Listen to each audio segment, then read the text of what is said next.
அனைத்து பயிற்சி பள்ளி உரிமையாளர்களே, இந்த கூட்டமைப்பின் மாநில துணைத் தலைவர்களே, மாநில துணை செயலாளர்களே, மண்டல பொறுப்பாளர்களே, மாவட்ட பொறுப்பாளர்களே, பகுதி சங்க நிர்வாகிகளே, உங்கள் அனைவரையும் கூட்டமைப்பின் சார்பாக ஒரு முறை என் சார்பாக வருக என வரவேற்று எனது உரையை துவக்குகிறேன். நல்லதோர் வீணை செய்து அதை நலன்கெட புழுதியில் எறிவதுண்டோ, சொல்லடி சிவசக்தி என்னை சுடர்மிகும் அறிவுடன் படைத்து விட்டாய், வல்லமை தாராயோ இந்த மாநிலம் பயனுற வாழ்வதற்கே என்ற பாரதியின் வரியோடு ஆரம்பிக்கிறேன். சிறப்பு ஆலோசனை கூட்டம். எதை பற்றி ஆலோசிக்க போகிறோம்? மேடை உங்களுக்கு ஆலோசனை சொல்ல போகுதா, அல்லது நீங்கள் சொல்லும் யோசனையை கேட்டு மேடையில் இருக்கும் நிர்வாகம் செயல்பட போகுதா அப்படிங்கிறது இதில் இருக்கிற ஒரு உண்மையான ஒரு கருத்து. அடிப்படையாக இந்த கூட்டத்தை எதுக்காக நடத்தணும் அப்படின்னு சொன்னோம்னா, அகில இந்திய கூட்டமைப்பினுடைய மாநில தலைவர்கள் ஸ்டேட் பிரசிடென்ஷியல் மீட் அப்படின்னு ஒன்று குஜராத்தில் அகமதாபாத்தில் நடந்தது. சார் உங்களுக்கு தெரியுமா தெரியாதாலும் தெரியல, 60,000 குடும்பம் நம்பி இருக்கு நம்ம தமிழ்நாடு ஃபெடரேஷனை நம்பி. 60,000 குடும்பம் இந்தியா பூரா டிரைவிங் ஸ்கூல் ஓனர்ஸ் 60,000 பேர் என்ன வெயிட் பண்ணுறாங்கன்னா, தமிழ்நாடு என்ன முடிவு எடுக்குதோ, தமிழ்நாடு தான் உறுதியாக இருக்குது, தமிழ்நாடு தான் வழி நடத்தும், தமிழ்நாடு என்ன எந்த பக்கம் போகுதோ அந்த பக்கம் தான் நம்ம போக போகிறோம் அப்படின்னு உறுதியாக இருக்காங்க. ஆனால் தமிழ்நாடு தான் இங்கே வந்து தள்ளாடிட்டே இருக்கு. எனக்கு ஒரு சின்ன ஹிஸ்ட்ரியோடு நான் இதை கொண்டு போகலான்னு நினைக்கிறேன். இப்போல்லாம் நீங்கள் ஆர்டிஓ ஆஃபீஸ்ன்னு சொல்கிறீங்கல்ல, அப்போ அது ஆர்டிஓ ஆஃபீஸ்க்கு டிராஃபிக் ஆஃபீஸ்ன்னு பேர். அன்னைக்கு வந்து ஆர்டிஏ இருந்தார். அந்த பவர்ஸ் யாருக்கு இருந்தது அப்படின்னா, deputy commissioner transport traffic and licensing அப்படின்னு இருந்தது. டிசி டிராஃபிக் அண்ட் லைசன்சிங்னு இருந்தது. அன்னைக்கு டெஸ்ட் நடக்கும்போது கோன் வச்சு எஸ் போடுவோம். அன்னைக்கு சென்னையில் ஒரு 40 டிரைவிங் ஸ்கூல் இருந்தது. அப்போது அன்னைக்கு இருந்த ரிலேஷன்ஷிப் எப்படி அப்படின்னா, ஒரு ஆய்வாளரோ ஒரு வட்டார போக்குவரத்து அலுவலரோ ஒரு பயிற்சி பள்ளி உரிமையாளருடன் ஒரு குடும்பமாக ஒரு நட்போட பழகினாங்க, ஒரு கௌரவம் பார்த்தாங்க. நம்மளால என்ன பண்ணாருன்னா, தன்னம்பிக்கையும் விடலை, அவங்களுடைய அந்த கெத்து இருக்குது பார்த்தீங்களா, அதை என்னைக்குமே விடலை. முதலாளிங்கிறவங்க அந்த ஒரு டிரைவிங் ஸ்கூல் ஓனர்னா ஓனர் மாதிரி இருந்தாங்க. அதிகாரிகள் பயந்தாங்க. தமிழ்நாடு ஓட்டுநர் பயிற்சி பள்ளி உரிமையாளர்கள் நல்வாழ்வு சங்கம்னு ஒன்று தொடங்கப்பட்டது 78-79 காலகட்டத்தில். நிறுவன செயலாளர் எங்கள் அப்பா. அதுக்கு பைலா எழுதினது என் குருநாதன் மார்ஷல் ராஸ் அப்படிங்கிறவர். அன்னிலேருந்து இந்த சங்கம்ங்கிறதோட பயணிச்சுட்டு இருக்கேன். 35-40 பேர் தாங்க, துறையே பார்த்து அலரும். அப்போ வேறு மாநில சங்கங்கள் மாவட்ட சங்கங்கள் இருந்தது. கோவையில் நம்ம ஸ்ரீ தேவர் டிரைவிங் ஸ்கூல் உரிமையாளர் தேவரையா ஒரு சங்கம் வச்சுருந்தார். அதே மாதிரி மதுரையில் நம்ம அழகர் சமையா வச்சு, அந்த மாதிரி ஒவ்வொரு ஊர்லேயும் ஒவ்வொரு சங்கம் இருந்தது. பலமாக இருந்தது. எண்ணிக்கை குறைவு, ஒற்றுமை அதிகம். ஆனால் இன்னைக்கு நமக்கு வந்து எப்படி இருக்குது அப்படின்னா, மாவட்ட சங்கங்கள் நிறைய இருக்குது, ஆனால் பிரச்சனைகளும் அதிகமாக இருக்குது. இப்போது இந்த 77-78 காலகட்டத்துக்கு அப்புறம் ஒரு அரசாங்க அங்கீகாரம்னு வந்தது 1976. 1976 தான் அரசாங்க அங்கீகாரம் பெற்றதுன்னு நம்ம போர்டில் போட ஆரம்பித்தோம். அதுக்கப்புறம் 1988க்கான மோட்டார் வாகன சட்டம் வர்றதுக்கு முன்னாடி 1987 அதனுடைய டிராஃப்ட் அமெண்ட்மெண்ட் வந்தது, வரைவு. அப்போது நம்ம அமைப்பு எவ்வளோ ஸ்ட்ராங்காக இருந்ததுன்னா, சங்கம் கூட்டமைப்பில் சங்கம் எவ்வளோ ஸ்ட்ராங்காக இருந்துச்சுன்னா, டெல்லியில் மார்த்தில் இருந்து நம்ம சங்கத்துக்கு, தமிழ்நாடு சங்கத்துக்கு அதனுடைய டிராஃப்ட் நோட்டிஃபிகேஷன் அனுப்பப்பட்டது சார். அன்னைக்கு 35 பேருக்கு பயந்து மார்த் அனுப்பிச்சுது டிராஃப்ட் அமெண்ட்மெண்ட்டை. நான் தான் போய் வாங்கினேன். அப்போது உங்களை சீனியர் டிரைவிங் ஸ்கூலுக்கெல்லாம் தெரியும், அன்னைக்கு இருந்த ஒரு டிடிசி அவர் என்ன சொல்லி கொடுக்குறாரு அப்படின்னா, அந்த டிராஃப்ட் அமெண்ட்மெண்ட்டை என் கையில் எடுத்து கொடுத்துட்டு கேட்குறாரு, இன்னும் உங்கள் அப்பா வரலையா? இல்லை வரல சார், என்னை வாங்கிட்டு வர சொன்னார். சரி இந்தா வச்சுக்கோ. அந்த அதிகாரி பேர் விடி நடராஜன். அவருடைய மகன் வந்து வட்டார போக்குவரத்து அலுவலாக இருக்கார். ரொம்ப ஸ்ட்ரிக்ட் ஆஃபீஸர் அவர். அவர் எடுத்து எங்கேயால கொடுத்துட்டு சொல்கிறாரு, உன் கதை முடிஞ்சு போச்சு, உன்னையெல்லாம் இந்த சட்டத்தோடு முடிச்சிட்டாங்க. எப்போ? 1988 சட்டத்தின் மூலம் நம்மளெல்லாம் முடிச்சிட்டாங்களாமா. அப்போ ஒரு எதிர்ப்பு வந்தது, இந்த ஃபார்ம் 14(5) வைக்கக்கூடாது அப்படின்னு. ஏன் நம்ம வைக்கணும், ஏன் இதெல்லாம் நம்ம கொடுக்கணும்னு நிறைய உரிமையாளர்கள் அப்போ கேட்டாங்க. அப்போ கொஞ்சம் நல்ல அதிகாரிகள் இருந்தாங்க, நம்ம நல்லா இருக்கணும்னு நினச்சி வழிகாட்டின அதிகாரிகள் இருந்தாங்க. அவங்க என்னை கூப்பிட்டு சொன்னாங்க, தம்பி நீ ஃபார்ம் 5ல் கையெழுத்து போடுற அதிகாரம் வாங்கிட்டதுனால நீ கிரேட் 3 இன்ஸ்பெக்டராக அங்கீகரிக்கப்பட்டிருக்க, புரிஞ்சுக்கோன்னு. இன்னைக்கு வரைக்கும் நான் அந்த ஃபார்ம் 5ல் நான் தான் எங்கள் டிரைவிங் ஸ்கூலில் கையெழுத்து போடுவேன். எத்தனை நாளாலும் சரி, வேற ஒரு ஆள் அதில் கையெழுத்து போட விட மாட்டேன். என் ஃபார்ம் 515 புக்கு என் வாசப்படி இன்னைக்கு வரைக்கும் தாண்டது கிடையாது. இன்ஸ்பெக்ஷனுக்கு கொண்டு வா ஆர்டி ஆஃபீஸ்க்குமா, நீ வா என் ஆஃபீஸ்க்கும்ப. நான் எடுத்துகிட்டு போனதில்லை, எடுத்துகிட்டு போக மாட்டேன், இன்னும் எடுத்துகிட்டு போக மாட்டேன். அதில் என்ன தான் வந்தாலும், ஸ்கூலே இல்லாமல் போனாலும் சரி நான் எடுத்துகிட்டு போக மாட்டேன். அது என் வாசப்படியை தாண்டது கிடையாது. நம்ம அதை என்ன பண்ணிட்டோம் சார், அதை என்ன பண்ணிட்டோம், ஒரு ஆர்டி ஆஃபீஸில் நான் ஒரு நாள் போயிருக்கும்போது படிக்கட்டு கீழே ஒரு 3 புக்கு இருக்குது. அதை ஒருத்தர் கூப்பிட்டு காட்டுறாரு, சென்னையில் தான். இது என்னதுன்னு கேட்டேன். ஹெவி டிரைவிங் ஸ்கூல்காரர் வச்சுருக்காரு, இது துபாய் மாதிரி, நாங்களே எழுதிக்கலாம், நாங்களே கிழிச்சிக்கலாம், பேமெண்ட் அவர்கிட்ட கொடுத்துருவோம். அதை என்னங்க இப்படி கிடக்குதே, யாரும் அதெல்லாம் எடுக்க மாட்டாங்க, நாங்கள்லாம் கண்ணியமாக இருப்போம், நீங்கள் எவ்வளோ கிழிக்கிறோமோ அமௌண்ட் அவர் கொடுத்துருவோம். பாருங்கள் என்ன மாதிரி, எதில் கண்ணியம் பாருங்கள் டிரைவிங் ஸ்கூல் ஓனருக்கு. இது நம்ம லெவலில் நம்மளே அடுத்தடுத்த கட்டமாக குறைச்சிக்கிட்டோம். சரி, 2000க்கு பிறகு அதிகமாக டிரைவிங் ஸ்கூல் பெருகிடுச்சு. 2000க்கு பிறகு அதிகமாக டிரைவிங் ஸ்கூல் பெருகி காரணம், ஒவ்வொரு அதிகாரி ஒரு ஆஃபீஸில் இருந்து போகும்போதும் அவர்கிட்ட நெருக்கமாக இருந்தவருக்கு ஒரு ஸ்கூல் போட்டு கொடுத்தாரு சார். ஒரு ஸ்கூல் போட்டு கொடுத்தார், அவ்வளோதான். அவர் உடனே முதலாளி ஆகிட்டார். அன்னைக்கு அதுக்கு முன்னாடி நாள் வரைக்கும் நீங்கள் அவரை டேன்னு கூப்பிட்டுருப்பீங்க, அடுத்த நாள்லேருந்து அவர் ஒரு ஓனர் ஆகிட்டார். தப்பே இல்லைங்க, டிரைவிங் ஸ்கூல் இன்னும் பத்தலைன்னு தான் கவர்மெண்ட் சொல்லுது. வந்துட்டீங்கல்ல, ஸ்கூல் ஓனர்னு ப்ரமோஷன் ஆனதுக்கப்புறம் 3 ஸ்டார் 2 ஸ்டார் தோளில் ஏறினதுக்கப்புறம் திரும்ப கான்ஸ்டபிள் மாதிரி பிஹேவ் பண்ணக்கூடாது இல்லை. அப்போ நீ பழைய வேலையை விடாமல் இந்த வேலையை தொடர்ற, இது தப்பா இல்லையா? இவ்வளோதான். நம்ம தரம் குறைஞ்சிக்கிட்டே வருது. இப்போ அண்ணன் சொன்னார், டிசிகிட்ட இப்படி சொன்னாங்க அப்படி சொன்னாங்க, இதுதான் காரணம். சரி, இதனால் என்ன ஆச்சு சார்? ஒரு கதை ஒன்று சொல்லுவாங்க. 3-4 நாட்டுக்காரன் நண்டு ஏற்றுமதி பண்ணானா வெளிநாட்டுக்கு. அமெரிக்காக்காரன், ஜப்பான்காரன், சைனாக்காரன்லாம் தொழில்நுட்பத்தை பயன்படுத்தி ஆக்சிஜன் வச்சான், அதை வச்சான், இதை வச்சான், கொண்டு வந்து வச்சான். இவன் பார்த்தான், என் நண்டு இது நான் ப்ரிசர்வேட்டிவ் போட்டிருக்கேன், அது இதை சாப்பிடும், சாப்பிட்டு அதுக்குள்ளே உயிர் வாழும், இது ஃப்ரெஷ்ஷாக இருக்கும் அங்கே போகும்போது. அடுத்த கொஞ்சம் நான் ஆக்சிஜன் வச்சுருக்கேன், நான் அதுக்குள்ளே. சரி ரைட். இந்தியாக்காரன் என்ன பண்ணான்னா, வெறும்னே ஒரு சட்டியில் நண்டை போட்டு கொண்டு வந்து வச்சுட்டாங்க. தெரியும் உங்களுக்கு இந்த கதை. என்னையா இது இப்படி வச்சிருக்கே, இந்த நண்டெல்லாம் வெளியே ஓடிடாதா? சத்தியமாக ஓடாது. இது இந்தியன் கடலில் வந்த நண்டு. ஒரு நண்டு மேலே ஏறினா 4 நண்டு அவன் காலை பிடிச்சி இழுக்கும். இந்த நண்டு இதுக்குள்ளேயே தான் இருக்கும், இந்த சட்டியை விட்டு வெளியே போக முடியாதியா. இது தாங்க நம்ம மனப்பான்மை. சரி, கூட்டமைப்பில் மட்டும் எப்படின்னு பார்க்குறீங்களா? பொருளாளர் சொல்ற 1200 பேரில் 800 பேர் கட்டினாங்க, 400 பேரை காணும். 400 பேரை காணுன்றார் சார். ஒரு ராஜா ஒரு அமாவாசை இரவு சொன்னார், மக்களை டெஸ்ட் பண்ணுறதுக்காக ஒரு கிணறு, தண்ணி இல்லாத கிணறு, அதில் எல்லாரும் ஒரு குடம் பாலை ஊற்றுங்க, அந்த கிணறு நிறைஞ்சிரும் அப்படின்னாங்க. அமாவாசை இரவு வந்துச்சு, எல்லாரும் போய் ஊற்றுனாங்க. அவன் என்ன நினச்சான் தெரியுமா? எல்லாரும் பால் ஊற்றும் போது நான் ஊற்றுற ஒரு குடம் தண்ணியாக இதில் தெரிய போதும், மறுநாள் காலையில் பார்க்கும்போது தண்ணி ரொம்பிருச்சு. ராஜா நினச்சது அதுதான். இதுதான் கூட்டமைப்பினுடைய இன்னைக்கு இருக்கிற நிலைமை. கூட்டமைப்பு என்ன செஞ்சது, என்ன செய்யலை? கூட்டமைப்பு என்ன தெரியுமா செஞ்சது? 2006 மரியாதைக்குரிய ஜேம்ஸ் ஜெயசீலன் அவர்கள் இந்த கூட்டமைப்பை நிறுவனர். 2007 நமக்கு ஒரு சர்க்குலர் வந்தது சார். அது நமக்கு பெரிய வேதனையாக நினச்சோம். அதை சரி, அதை அவங்க அது ஒரு சர்க்குலர் தான், டிசி சர்க்குலர் தான். அந்த டிசி ரூமுக்குள்ளேயே முடிச்சிருக்கணும், முடிக்க முடியல.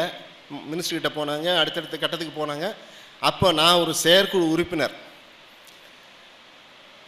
இந்த இவ்வளவு விஞ்ஞான வளர்ச்சி அன்னைக்கு அந்த 2006 இல்லை சார். இன்னைக்கு உங்களுமே அதை ஒருங்கிணைச்சு கூட்டமைப்பு அந்த ஒரு சுற்றறிக்கை எப்படியோ போராடி அன்னைக்கு இருந்த சூழ்நிலைக்கு இன்னைக்கு இருக்கிற டிரைவிங் ஸ்கூல் என்ன கேட்குறாங்கன்னா, நீ அன்னைக்கு ஏன் 2 விதமாக வாங்கின அப்படின்னு கேட்குறாங்க.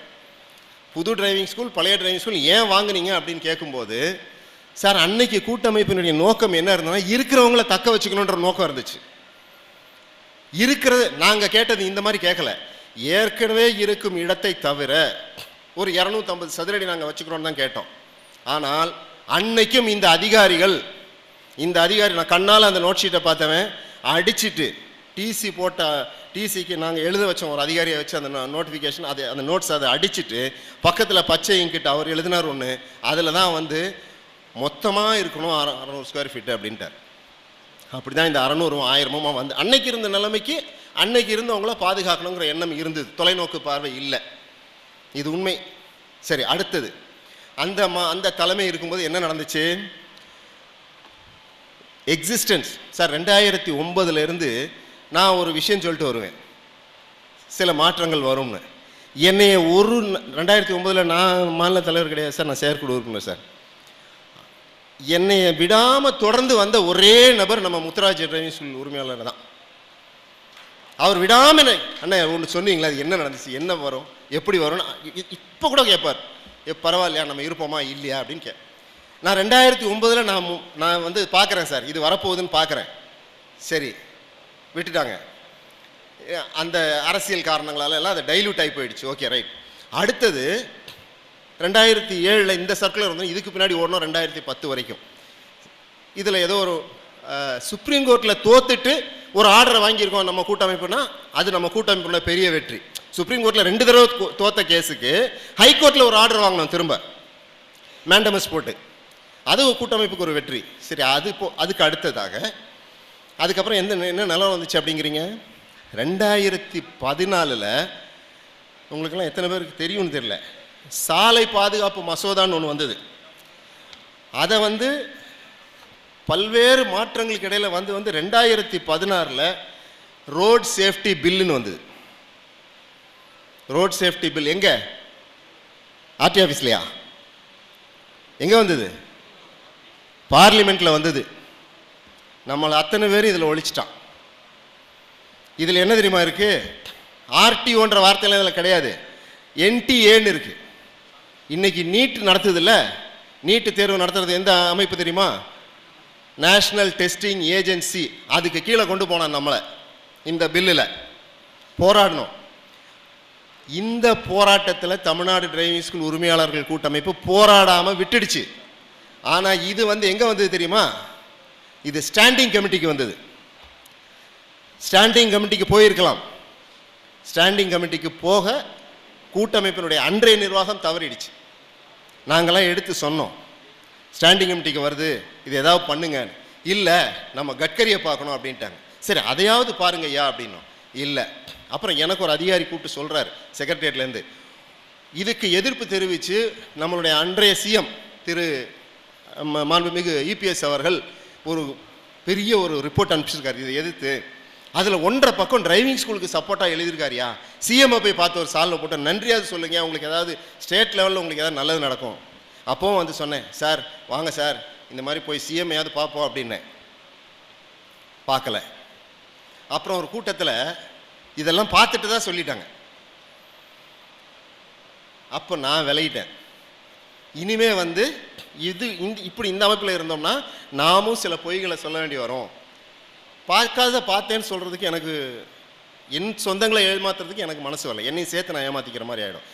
நான் அந்த எண்ணத்துக்கு போகல, நான் வெளியே வந்துட்டேன். வந்ததுக்கப்புறம் நீங்கள் எல்லாம் சேர்ந்து 2017 இதை எடுத்து என் தலையில் வச்சிங்க. நானாக ஏற்றுக்கலை. நான் வந்து எலெக்ஷனில் நிற்கலை, எனக்கு ஓட்டு போடுங்கன்னு கேட்கல, என்னை ஜெயிக்க வைங்கன்னு சொல்லலை, நான் எதுவுமே கேட்கல. கூட்டமைப்பு நல்லா இருக்கணுன்றதுக்காக அவங்கள நான் வந்து தூண்டினேன். அந்த தூண்டுதல் என்ன ஆச்சுன்னா நான் இது உள்ளே இழுக்கப்பட்டேன். நான் 2017 ஆகஸ்ட் 14 வந்து பொறுப்பை எடுத்துட்டு 2017 செலக்ட் கமிட்டிக்கு இந்த பில்லு வரும்போது, செலக்ட் கமிட்டிக்கு வரும்போது நான் என்ன பாடுபட்டேன்னு உங்களுக்கு யோசிச்சு பாருங்க. இந்தியாவில் இருக்கிற எந்த கூட்டமைப்பும் போகலைங்க செலக்ட் கமிட்டிக்குள்ள. தமிழ்நாடு ஓட்டுநர் பயிற்சி பள்ளி உரிமையாளர் கூட்டமைப்பு மட்டும்தான் போச்சு. நான் வந்து இது நான் பொய் சொல்கிறதாகவோ வெறுமனே சொல்கிறதாகவும் இல்லை. இதில் இந்த கமிட்டி ரிப்போர்ட் நான் இங்கே கூட வைக்கிறேன். செலக்ட் கமிட்டி ரிப்போர்ட் நீங்கள் போய் பார்க்கலாம். 17வது பக்கத்தில் இருக்குது Tamil Nadu driving school owner federation. அதே மாதிரி நான் கேட்ட கோரிக்கை வந்து என்ன, I should not be thrown out of the field அப்படின்னு நான் கேட்டேன், அந்த செலக்ட் கமிட்டிகிட்ட கேட்டேன். சார் அதனுடைய விளைவு தான் சார் இன்றைக்கி நம்மலாம் இன்றைக்கும் டிரைவிங் ஸ்கூல் ஓனர் நீங்கள் உட்காந்துருக்கோம். செலக்ட் கமிட்டினா என்ன அப்படிங்கிறத ஒரு வார்த்தை சொல்லிடுறேன். எந்த சட்டம் வந்தாலும் அந்த சட்டத்தை பார்லிமெண்ட்டில் விவாதிப்பாங்க. விவாதிக்கிற போது பெரும்பான்மையான எம்பிக்கள் வந்து இந்த சட்டம் தப்பு அப்படின்னு சொன்னால் அந்த சட்டத்தை செலக்ட் கமிட்டின்னு ஒரு கமிட்டி அமைச்சு அதுக்குள்ளே வைப்பாங்க. அந்த செலக்ட் கமிட்டி என்ன செய்யும், இந்தியா முழுவதும் இருக்கக்கூடிய அனைத்து ஸ்டேட்டுக்கும் போய் அந்த சட்டத்தை யார் பாதிப்புக்கு உள்ளானாங்களோ அவங்க தங்களுடைய கருத்துக்களை சொல்லுங்கன்னு கேட்கும். அதை கேட்டு ஒரு அறிக்கை தரும். அந்த செலக்ட் கமிட்டிக்குள்ள போறது தான் முக்கியம். அதை செஞ்சார் நம்ம தலைவர். நான் முதல்ல சொன்னது கரெக்ட் தானே? 10 கமாண்ட்மெண்ட்ஸ் ஒர்க் அவுட் ஆகுது இல்லை? அப்போ இதில் வந்து நான் வச்ச கோரிக்கை என்னை வந்து வெளியே தூக்கி போடக்கூடாதுன்னு. அப்போது 30வது பேஜில் நான் ஆங்கிலத்தில் வாசிக்கிறேன். The Honorable Minister for Road Transport and Highways who appeared before the committee assured that this will not affect the existing driving schools, or for that matter the powers of the state government will remain untouched. The state can create as many driving schools they want. அதில் பார்த்தீங்கன்னா assured that this will not affect the existing driving schools, தற்போது இயங்கி வரும் பயிற்சி பள்ளிகளை இந்த சட்டம் பாதிக்காது. இந்த உறுதியை யார் வாங்கினவங்க? தமிழ்நாடு ஓட்டுநர் பயிற்சி பள்ளி கூட்டமைப்பு தான் வாங்கிச்சுங்க. இதே மாநில தலைமை தான் வாங்கிச்சு. இதுக்கப்புறமும் சும்மா இல்லைங்க. இதுக்கப்புறமும் உங்களுக்கு எல்லாம் தெரியும், நீங்கள்லாம் ஃபோட்டோலாம் வாட்ஸ்அப்லாம் பார்த்துருப்பீங்க. எல்லா எம்பிகளையும் போய் பார்த்தோம். டெல்லிக்கு போனோம், கர்நாடகாவுக்கு போனோம், அங்கே போனோம், இங்கே போனோம், எல்லாரையும் பார்த்தோம். எல்லாருக்கிட்டையும் நம்ம நோட்ஸ் கொடுத்தோம். பில்லு நாளைக்கு வருதுன்னா இன்றைக்கி நானும் செயலாளரும் பார்லிமெண்ட்டுக்குள்ளே இருப்போம். கேஸ் மாதிரி தான். அன்னைக்கு வெளியிட பண்ணுவாங்க, பில்லு வராது, வெட்டியாக திரும்பி வருவோம். 4 டிகிரி குளிர்லலாம் நாங்கள் போயிருக்கோம். எனக்கு அது பழக்கம். நான் அடிக்கடி அந்த ஊர் போய் அந்த பாவம் இந்த மனுஷனை வந்து ரொம்ப கஷ்டப்படுத்திருக்கேன் அங்கெல்லாம் கூட்டிகிட்டு போய். அப்போது கூட்டமைப்பு என்ன செஞ்சுது அப்படின்னா, முக்கியமாக என்ன செஞ்சதுன்னா, இன்றைக்கி நம்மெல்லாம் இந்தியா பூரா இருக்கிற டிரைவிங் ஸ்கூல் வந்து டிரைவிங் ஸ்கூல் ஓனர் நீங்கள் உட்காந்துருக்கோம்ல, அதுக்கான காரணம் யாருன்னா தமிழ்நாடு ஃபெடரேஷன் தான். ஏன் மற்ற ஃபெடரேஷன் போயிருக்கூடாதா? சரி, இந்த கமிட்டி ட்ரிவாண்ட்ரத்துக்கு போச்சு. நான் என்ன பண்ணேன், நம்ம டிராஃப்டில் தமிழ்நாடுங்கிறத இடத்தையெல்லாம் எடுத்து கேரளான்னு போட்டுக்கூடா, நீ கையெழுத்து போடுன்னு சொல்லி நான் அனுப்பி வச்சேன் கேரளாவுக்கு. சட்டையே பண்ணலைங்க, போகவே இல்லை. ஒரு அழுத்தம் கொடுத்த ஒரே அமைப்பு நம்ம அமைப்பு. சரி, அந்த அமைப்புக்கு அதனால நம்ம இன்றைக்கி இங்கே உட்காந்துருக்கோம். நான் ஏன் இதெல்லாம் உங்களை காமிக்கிறேன்னா, இது வந்து நான் உண்மையை சொல்கிறேன்னு என்னை நிரூபிச்சிக்க வேண்டிய ஒரு கட்டாயத்தில் இருக்கேன். இப்போ இருக்கிற நிலைமை என்ன அப்படின்னா, டிரைவிங் ஸ்கூல் இருந்தும் இல்லாத ஒரு நிலை. ஒத்துக்கிறீங்களா இல்லையா சார்? உங்களுக்கு நடக்காத விட அதிகம் வேலை ஸ்கூல் இல்லாதவங்களுக்கு நடக்குது சார். 4 நாள் நம்மகிட்ட வந்தான் சார், போனான். 5வது நாள் பார்த்தா அங்கே அவர் ஒரு வேலை எடுத்து செய்கிறார், பழக்கப்பட்டுறார். அதை இன்னைக்கு இருக்கிற ஆய்வாளர்கள் தரம் பார்ப்பதில்லை. யார் வந்தாலும் சரி கொடு. இப்போ என்னன்னா, கையில் டவலை போட்டுக்கிட்டு விரல் பிடிச்சி வியாபாரம் பண்ணுவாங்க தெரியுமா? அதுதான் ஆர்டி ஆஃபீஸில் நடக்குது. யார் கூட கொடுக்குறானோ அவனுக்கு பசுமாடு. இதுதாங்க இவ்வளோ விஷயம். அப்போ நம்ம அடுத்து என்ன பண்ண முடியும்? ஆன்லைனில் பண்ணலையா? அதுக்கு நான் வந்து தடையாக இருந்து இந்த டிரைவிங் ஸ்கூலுடைய முன்னேற்றத்தை எல்லாம் நான் தடுத்துட்டேனா? அப்போது நம்மளை வந்து இந்தியா நம்புது, தமிழ்நாடு இன்னும் சந்தேகத்தோடு தான் பார்க்குது. தமிழ்நாடு இன்னும் நம்மை சந்தேகத்தோடு தான் பார்த்துக்கிட்டு இருக்கு. இந்த ஆன்லைனில் போட வேண்டான்னு எனக்கு இவ்வளோ தெரிஞ்சால் எனக்கு இந்த ஆன்லைனை பற்றி தெரியாமல் போயிடுமா? நான் தெளிவாக சொல்கிறேன், ஆன்லைன் போடுறதுக்கு நான் எதிர்ப்பு கிடையாது. ஆன்லைன் 14க்கு நான் ரெடி, ஆன்லைன் 5க்கு நான் ரெடி. ஆன்லைன் 15 நம்மை தப்பு செய்ய தூண்டுகிறார்கள், நம்ம அதில் போய் விழுந்துடக்கூடாது. அப்போது இந்த ஒரு வண்டிக்கு எத்தனை பேர் ட்ரைனிங் கொடுக்கலாம்? ஒரு கணக்கு இருக்கா இல்லையா? சரி, நீங்கள் ட்ரைனிங் கொடுக்கறதாவே வச்சுக்கிறோம். எப்போ கொடுத்தீங்க ட்ரைனிங்? எத்தனை மணிக்கு ஸ்டார்ட் பண்ணீங்க? எத்தனை மணிக்கு முடிச்சிங்க?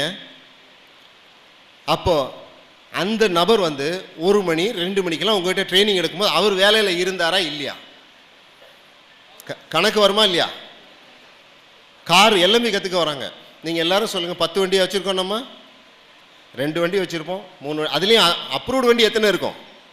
1 வண்டி இருக்கும், 1 இன்ஸ்ட்ரக்டர் இருப்பாங்க, மற்ற வண்டியும் ஓடுது. உண்மை, எல்லாருக்கும் ஓடுது. அப்போது இந்த கணக்கை நீங்கள் எப்படி சார் சரி கட்டுவீங்க? அதுக்கு ஒரு அம்மா ஐடியா கொடுக்குது. முருகன் திருவடியிலேருந்து ஒரு அம்மா ஐடியா கொடுக்குது. 10 ஃபோன் வாங்கி வச்சுக்கோ, 10 ஃபோன் வாங்கி வச்சுக்கிட்டு போட்டுக்கிட்டே ஓடிபி சரியாயிடும். இது உடனே என்ன சொல்லிட்டாங்க, பார்த்துட்டாங்க, ரைட்டு இது வேலைக்கு ஆகாதுன்னு ஆதார், நீங்கள் மொபைல் நம்பர் அப்டேட்டுக்கு போனீங்கன்னா ஆதார் நம்பர் கேட்க ஆரம்பிச்சிச்சு. இப்போ கேட்குதா? இப்போ மொபைல் நம்பர் அப்டேட் பண்ணால் என்ன கேட்குது? ஆதார் கேட்குதா? யார் செஞ்சது வேலை? நம்ம செஞ்ச வேலை, நம்ம செஞ்ச தப்பு சார். ஒவ்வொன்றுமே நம்ம தான் சார் உருவாக்கணும். மெடிக்கல் சர்டிஃபிகேட் ஆன்லைனில் வந்துருச்சு. ஏன் வந்துச்சு சார்? டாக்டர் போட்டு கொடுத்துட்டு போயிட்டு இருந்தார். எப்படி? மொத்தமாக புக்கா, நம்ம 5 புக்கு சில பேர் கொடுக்குற மாதிரி அவர் கொடுத்துட்டு போயிட்டு தான் நம்ம ஃபில்லப் பண்ணிட்டு இருந்தாங்க. இவன் பார்த்தான், என்ன செய்யலாம்? ஒரு நாள் டாக்டர் வரலிங்க, இது முடிஞ்சு போச்சு ஃபார்மு. சரி, அதே மாதிரி ஒரு ஜெராக்ஸ் எடுத்து ஃபில் பண்ணுவோமேன்னு பண்ணி பார்த்தான். இது ஒர்க் அவுட் ஆகுது, 20 ரூபா மிச்சம். விட்டாண்டி இல்லை, பார்த்தாங்க, வேண்டாம், ஆன்லைன். யார் காரணம்? நம்ம தான் காரணம். 15 ஆன்லைனில் வந்துச்சுன்னா நிறைய பேர் அப்ரூவல் சிக்கலில் மாட்டிக்கும். இப்போ நான் எப்படி பார்க்குறேன்னா, நானும் இந்த மாதிரி தான் உட்காந்துருந்தேன். 2007, 2010, 2017, 2018, 2019 வரைக்கும் இப்படி தாங்க இருந்தேன். வர்றது வரட்டும், மார்த்துக்கு போகலான்னு நானும் குமாரனும் ராம்குமாரனும் ராஜானும் வர்றது வரட்டும் கிளம்பி போனோம். கிளம்பி போகும்போது ஒரு 2 பேர்கிட்ட சொன்னோம், நாங்கள்லாம் போகிறோம்டா, ஏதாவது உங்களுக்கு டிரைவிங் ஸ்கூலில் காப்பாற்றுன்ற எண்ணம் இருந்தால் வரியான்னு கேட்டோம். அங்கே பார்த்தா எல்லா ஊருக்காரனும் சடனாக சேர்ந்துட்டான். அன்னைக்கு தாங்க அறிமுகமாகறோம், போகலாம் அப்படின்னோடனே ஒரு டிஸ்கஷன். அப்படின்னா சார் அன்னைக்கு தான் சார் பார்க்குறோம், கண்டவுடன் காதல் சொல்கிறோம் இல்லையா?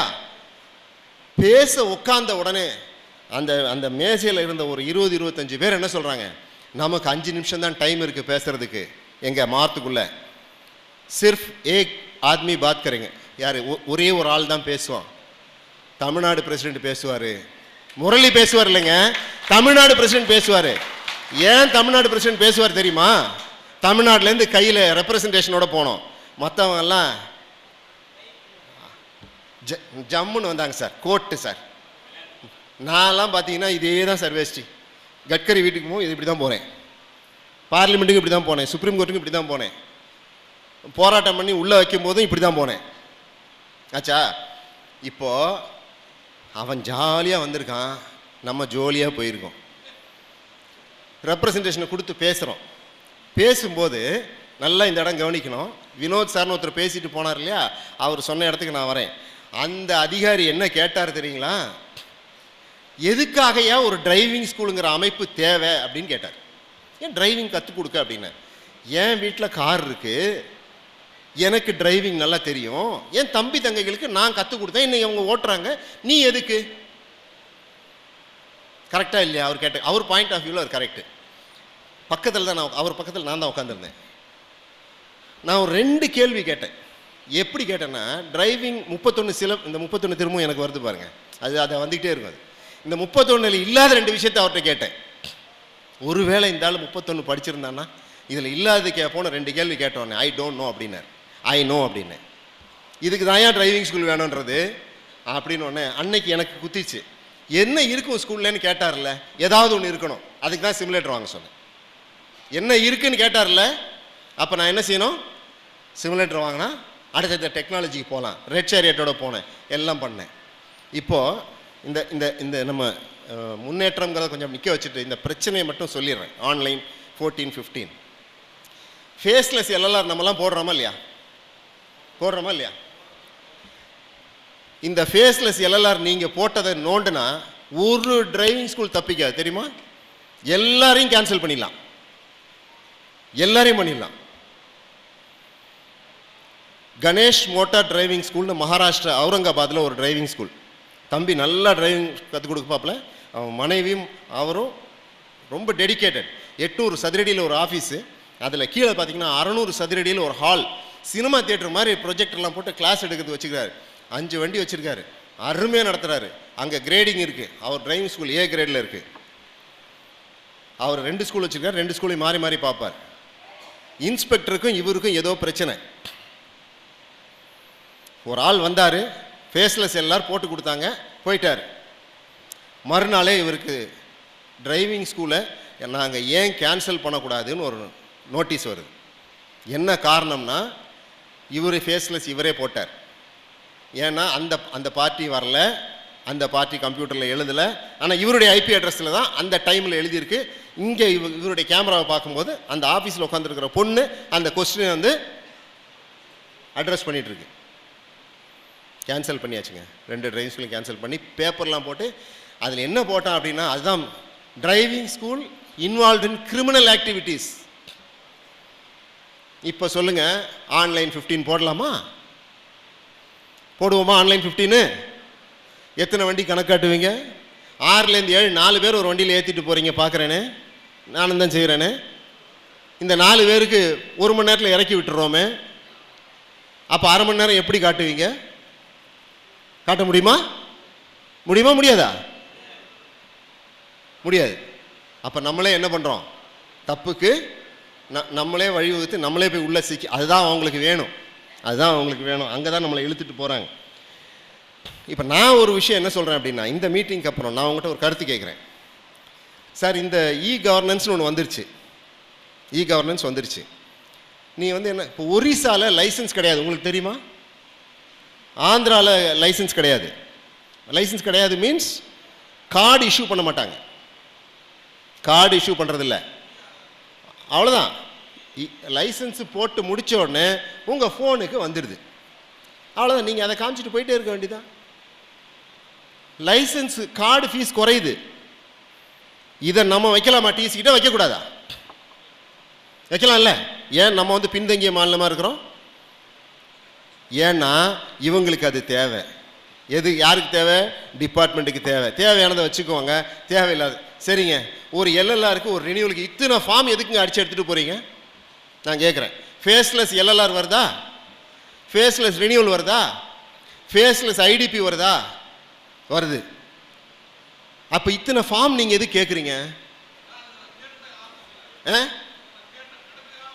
கணக்குக்காக. அதான் சொல்ல வரேன் நான், கணக்குக்காக. நீ கணக்கு வச்சுக்கணும்னு எங்களை வந்து இவ்வளோ பழி எடுக்கிறிய நீ? ஒரு 10 ஃபார்மை சரி, ஒரு அக்னாலஜ்மெண்ட் வச்சு அதில் கணக்கெடு. இப்போது இதெல்லாம் நம்ம கேட்க வேண்டிய கேள்விகள் ரொம்ப அதிகமாக இருக்குது. வெறும்னே இந்த ஆன்லைன் பண்ணாதனால டிரைவிங் ஸ்கூலில் நடுத்தருக்கு வந்துச்சு. சார், ஆன்லைன் பண்ணுறதுனா நாளைக்கே நீங்கள் போங்க, உங்கள் ஆர்டிஓட்ட லாகின் வாங்கிக்கோங்க, ஆன்லைனில் போடுங்க. ஆனால் டபுளாக இருந்தால் 11 போடுங்க, சிங்கிளாக இருந்தால் 22 போடுங்க, அதுக்கு மேலே போடாதீங்க. போட்டால் உங்களுக்கு என்றைக்காக இருந்தாலும் ரெக்கார்டிக்கலி you are getting involve into a crime. இவ்வளோதான். இதுக்கு மேலே உங்கள் விருப்பம். மாநில தலைமை இதுக்கு தடையாக நிற்காது. ஆந்திராவில் ஏதோ ஒரு டிரைவிங் ஸ்கூல் நண்பர் பேசினார். அவர் கேட்ட கேள்வி என்னென்னா, சட்ட ரீதியாக கேட்குறார். சார், ఒక డౌట్ ఉంది సార్, ఏం చేయాలా? డౌట్ చెప్పండి அப்படின்னு. என்னுடைய ஊரில் போட்ட என்னுடைய மாவட்டத்தில் போட்ட லைசன்ஸை நான் பக்கத்து மாவட்டத்தில் போடலாமா போடக்கூடாதா? எல்எல்ஆர் நான் இங்கே போட்டேன், அங்கே லைசன்ஸ் போடலாம் அப்படின்னு சட்டத்தில் இடம் இருக்குது, போடலாமே அப்படின்னு. எங்கள் ஆர்டிஓ போட மாட்டேங்கிறாரு. யார் அவர் ஆர்டிஓ போட மாட்டேன்னு சொல்கிறதுக்கு? கொண்டு போய் கொடுங்க, பேசுவோம். என்ன காரணத்துக்காக போடலை? நமக்கும் ஒரு காரணத்துக்காக போடலை, அவர் என்ன காரணத்துக்காக போடலைன்னு தெரியல, நீ கொடு பேசுகிறேன்னு. என்ன சார் பிரச்சனைனா, அவர் கேட்குறாரு, మీరు చెప్పండి ఎందుకోసం మాట్లాడాలి మీకు? நான் சொன்னேன், சார் இது வந்து அவர் ஊரில் போட்ட லைசன்ஸு வேறு ஊரில் இதெல்லாம் கரெக்டாக சொல்லிட்டால உங்கள்கிட்ட. நான் சொல்கிறேன், பாக்கி கதை நான் சொல்கிறேன். என் ஆஃபீஸில் பக்கத்து ஆஃபீஸில் ட்ராக் இருக்குது, டெஸ்டிங் ட்ராக் இருக்குது, அதில் டெஸ்ட் பண்ணுறாங்க. இப்போ அந்த மாவட்டத்துக்காரன் என்ன பண்ணுறான்னா, இந்த மாவட்டத்தில் வந்து லைசன்ஸ் போடுறான். இதை எங்கள் கமிஷனர், அங்கே டெஸ்ட்டு 0, இங்கே வந்து ஆயிரக்கணக்கில் வருது. அதனால் எங்கள் கமிஷனர் வந்து இதை என்னன்னு கேட்கும்போது என்னால் பதில் சொல்ல முடியல, இதனால் நான் டெஸ்ட்டு வேண்டான்னு சொல்லிட்டேன். இப்போ நான் யார் பக்கம் பேசுறது? ஆர்டிஓ பக்கம் பேசுகிறதா, டிரைவிங் ஸ்கூல் பக்கம் பேசுகிறதா? நான் மறுபடியும் கேட்குறேன், சட்டம் என்ன சொல்லுது அதை செய்யுங்கன்னு. எனக்கு சட்டம் சொல்கிறத விட என்னுடைய சுப்பீரியர் சொல்கிறத நான் ஃபாலோ பண்ண முடியும். இதுதான் சிக்கல். நான் சரி சார், நான் எங்கள் மக்கள்கிட்ட பேசுகிறேன்னு நான் கொஞ்சம் விலகிட்டேன் தான். இப்போ தேசிய அளவுலேருந்து இந்த பிரச்சனையை பார்த்தோம்னா, டிரைவிங் ஸ்கூல் எப்படி இருக்குன்னு, நம்மலாம் கொஞ்சம் வேறு லெவலில் இருக்கோம் சார். ஒரு சில மாநிலங்கள் ஆர்டி ஆஃபீஸ்க்கே போக முடியாதுங்க. ஆர்டி ஆஃபீஸ் போக வேண்டிய தேவையும் இல்லை, போக முடியாது. எல்எல்ஆர் அவங்க போட முடியாது, ஐடிஐ தான் எல்எல்ஆர் போடும். ஐடிஐயில் எல்எல்ஆர் போட்டுக்குவாங்க. ட்ரைனிங் நீங்கள் கொடுத்துக்கலாம், லைசன்ஸுக்கு ட்ராக்கில் போய் எடுத்துக்கலாம். வாடகைக்கு வண்டி எதிர் கிரவுண்டில் நிற்கிது, நீங்கள் வாடகைக்கு எடுத்துக்கலாம், சொந்த வண்டி எடுத்துக்கலாம். ட்ராக்கில் ஓட்டி காட்டி தான் லைசன்ஸ். ஆனால் ஒரு விஷயம் தெரியுமா உங்களுக்கு, ஆர்டி ஆஃபீஸ் போய் வியாபாரம் பண்ணுற நம்மளை விட ஆர்டி ஆஃபீஸ் போகாமல் வியாபாரம் பண்ணுறவங்களுக்கு தொழில் சிறப்பாக நடக்குது. காரணம் என்னென்னா, அவங்களுக்கு எந்த செலவினமும் இல்லை. வாங்குகிற காசுக்கு ட்ரைனிங் கொடுக்குறாங்க. நல்லா ட்ரைனிங் எடுத்தால் தான் லைசன்ஸ் கிடைக்கும் அப்படிங்கிற நிலைமை வரும்போது நம்ம தொழில் எங்கேயோ போயிடும். நம்ம யாருக்கும் எதுவுமே பண்ண வேண்டியதில்லை, நம்ம அட்டானமஸ் மாதிரி இருந்துக்கலாம். புரிஞ்சு கை தட்டுறீங்கன்னு நினைக்கிறேன். ஓகே, ஸோ இது டெல்லியில், குஜராத்தில், நிறைய அந்த வட மாநிலங்களில் நிறையவே நடக்குது.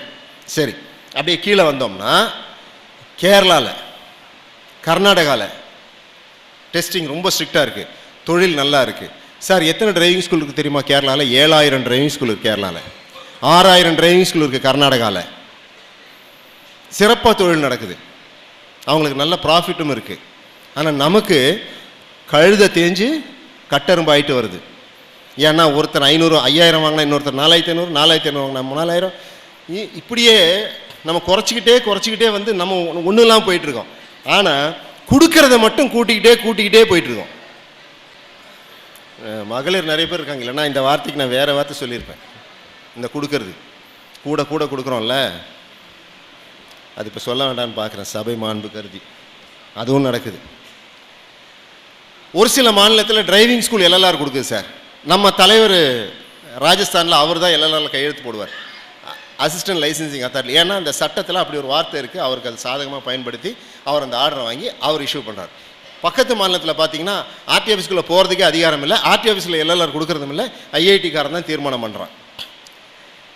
இந்த நமக்கு இப்போ நீங்கள் எல்லாம் கேட்குறீங்களா, இந்த வண்டி மாடலு அது இதுதான் ராஜாண்ணா அடிக்கடி இந்த என்னை பிளாக்மெயில் பண்ணுறது இதுதான். உன்னால் வண்டி மாடல் குறைக்க முடியுமா இல்லையா, உன்னால் அதை செய்ய முடியுமா இல்லையா? ஐயா கோர்ட்டில் கேஸ் போட்டிருக்கேன், கேஸ் வந்து எடுத்துக்கப்படுது, நம்பர் போட்டு வருது, ஆனால் ரீச் ஆக மாட்டேங்குது, அதுக்குள்ளே வேறு கேஸ் வந்துடுது. அப்படி நமக்கு அது ரீச் ஆகாமையே கொஞ்சம் சிக்கலில் போயிட்டு இருக்கனால தான் அந்த கேஸ் பெண்டிங்கில் இருக்குது. நல்ல ஆர்டர் தான் வரும். சென்ட்ரல் கவர்மெண்ட்டு கவுண்டர் அஃபிடேவிட் கொடுத்துருக்கு. என்ன கொடுத்துருக்கு அப்படின்னா, இவர்களுக்கு எல்லா கட்டுப்பாடும், ஏடிடிசியிலேருந்து வர்ற மாணவர்களுக்கு எல்லா கட்டுப்பாடும் உண்டு.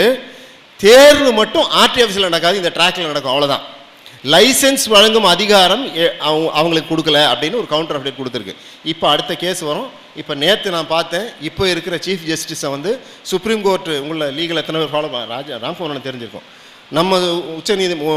நம்மளுடைய உயர்நீதிமன்ற தலைமை நீதிபதி வந்து இப்போது அவரை பரிந்துரைச்சிருக்காங்க உச்சநீதிமன்றத்தினுடைய தலைமை நீதிபதி ஆகிறதுக்கு. அப்போ அநேகமாக அவர் மாறிட்டால் நம்ம கொஞ்சம் வேறு யாராவது ஒரு நல்ல ஒரு ஜட்ஜு வந்தால் நமக்கு ஒரு ஃபேவராக கிடைக்கும் அப்படின்னு நம்ம சீக்கிரம் கேஸ் வந்துட்டால் நம்ம ஜெயிச்சிடும், அதில் தப்பு இல்லை. சரி, மீறி இந்த கேஸ் ஜெயிக்காவிட்டால் என்ன பண்ண போகிறோம் அப்படின்னா, கண்டிப்பாக இந்த கேஸை பேஸ் பண்ணி ஆல் இண்டியா ஃபெடரேஷன் மூலமாக சுப்ரீம் கோர்ட்டுக்கு போக போகிறோம், விட போகிறதில்லை. இந்த கேஸ் எதை எதிர்த்து அப்படின்னா 3 கேஸு. ஃபேஸ்லெஸ் எல்எல்ஆர் வந்து அதை எதிர்க்கிறோம், அதுக்கு முறையான பயிற்சி கொடுத்து தான் பண்ணணும் அப்படிங்கிறது ஒரு நம்மளுடைய கோரிக்கை. ரெண்டாவது எதை எதிர்க்கிறோம் அப்படின்னா, இந்த ஏடிடிசி அமைக்கும் போது அதுவும் நம்ம ஃபெடரேஷனுக்கு தான் கொடுக்கணுன்றத நம்மளுடைய கோரிக்கை. மூணாவது என்னன்னா, இந்த 8 வருஷ மாடல் வண்டிக்கு என்னன்னு கேஸு, இதுதான் கேஸு. இதில் 2 வந்து சட்டத்தை எதிர்க்கிறோம், ஒன்று வந்து சர்க்குலரை எதிர்க்கிறோம். இந்த சர்க்குலர் எதிர்த்து வந்து ஒரு நீண்ட தொடர்கதை 2007 அதையே தொடர்ச்சியில் தான் வந்துக்கிட்டே இருக்குது. இன்னை வரைக்கும் அப்படி தான் போயிட்டு, அந்த கேஸ் தான் போயிட்டுருக்கு, வேறு ரூபத்தில். வெற்றியை எதிர்பார்த்து தான் காத்திருக்கோம். எப்போ ஜட்ஜு கேஸ் எடுப்பாருன்னு சில பேர் கேட்கும்போது, நான் வண்டி 5ஆம் மாதம் மாற்றவா வேண்டாமா, என்னைக்கு ஜட்ஜ்மெண்ட் வரும் சார், என்னைக்கு ஜட்ஜ்மெண்ட் வரும்னு தெரிஞ்சால் நான் சுப்ரீம் கோர்ட்டில் ஜட்ஜெல்லாம் இருந்திருப்பேன். நான் ஏன் சார் இந்த ஓட்ட உடைச்ச வண்டி வச்சுட்டு டிரைவிங்கில் வச்சுருக்கேன், எனக்கும் தெரியாது. வரும், நல்ல லாயரை தான் வச்சுருக்கோம், நல்லா தான் வாதாடி இருக்கோம், நல்ல கிரவுண்ட்ஸ் கொடுத்துருக்கோம். சரியா, எதிர்பார்ப்போம், வெற்றி எதிர்பார்ப்போம். அடுத்த கட்டம் அப்படி என்னன்னு பார்த்தீங்கன்னா, இதே மாதிரி இப்போ இந்த இடத்த நீங்கள் நல்லா கவனிங்க. இதே மாதிரி ஒரு சர்க்குலர் இப்போது கர்நாடகாவில் வந்திருக்கு, கேரளாவில் வந்து உங்களுக்கு எல்லாருக்கும் தெரிஞ்சிருக்கும். அந்த மினிஸ்டர் வந்து அவர் ஒரு சினிமா நடிகர், முன்னாள் அமைச்சருடைய மகன். ஆமாம், அவர் வந்து என்ன பண்ணுறாரு அப்படின்னா துபாய் அப்படியே கொண்டு வந்து இறக்கிட்டார் sir.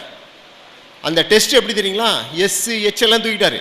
A to B, B to C, C to D, D to E, F to H, இதில் A ஃபார்வர்டு B சொல்கிற நமக்கே வந்து தலை சுற்றி போகுது. இது இவனுக்கு கற்றுக் கொடுத்து இவனை செய்ய வச்சு சத்தியமாக நடக்காது சார். 2 ஃபெடரேஷன் இருக்குது சார் கேரளாவில், 5-6 இருக்கு விட்டுருங்க. பெரிய அமைப்பு 2 அமைப்பு இருக்குது சார்.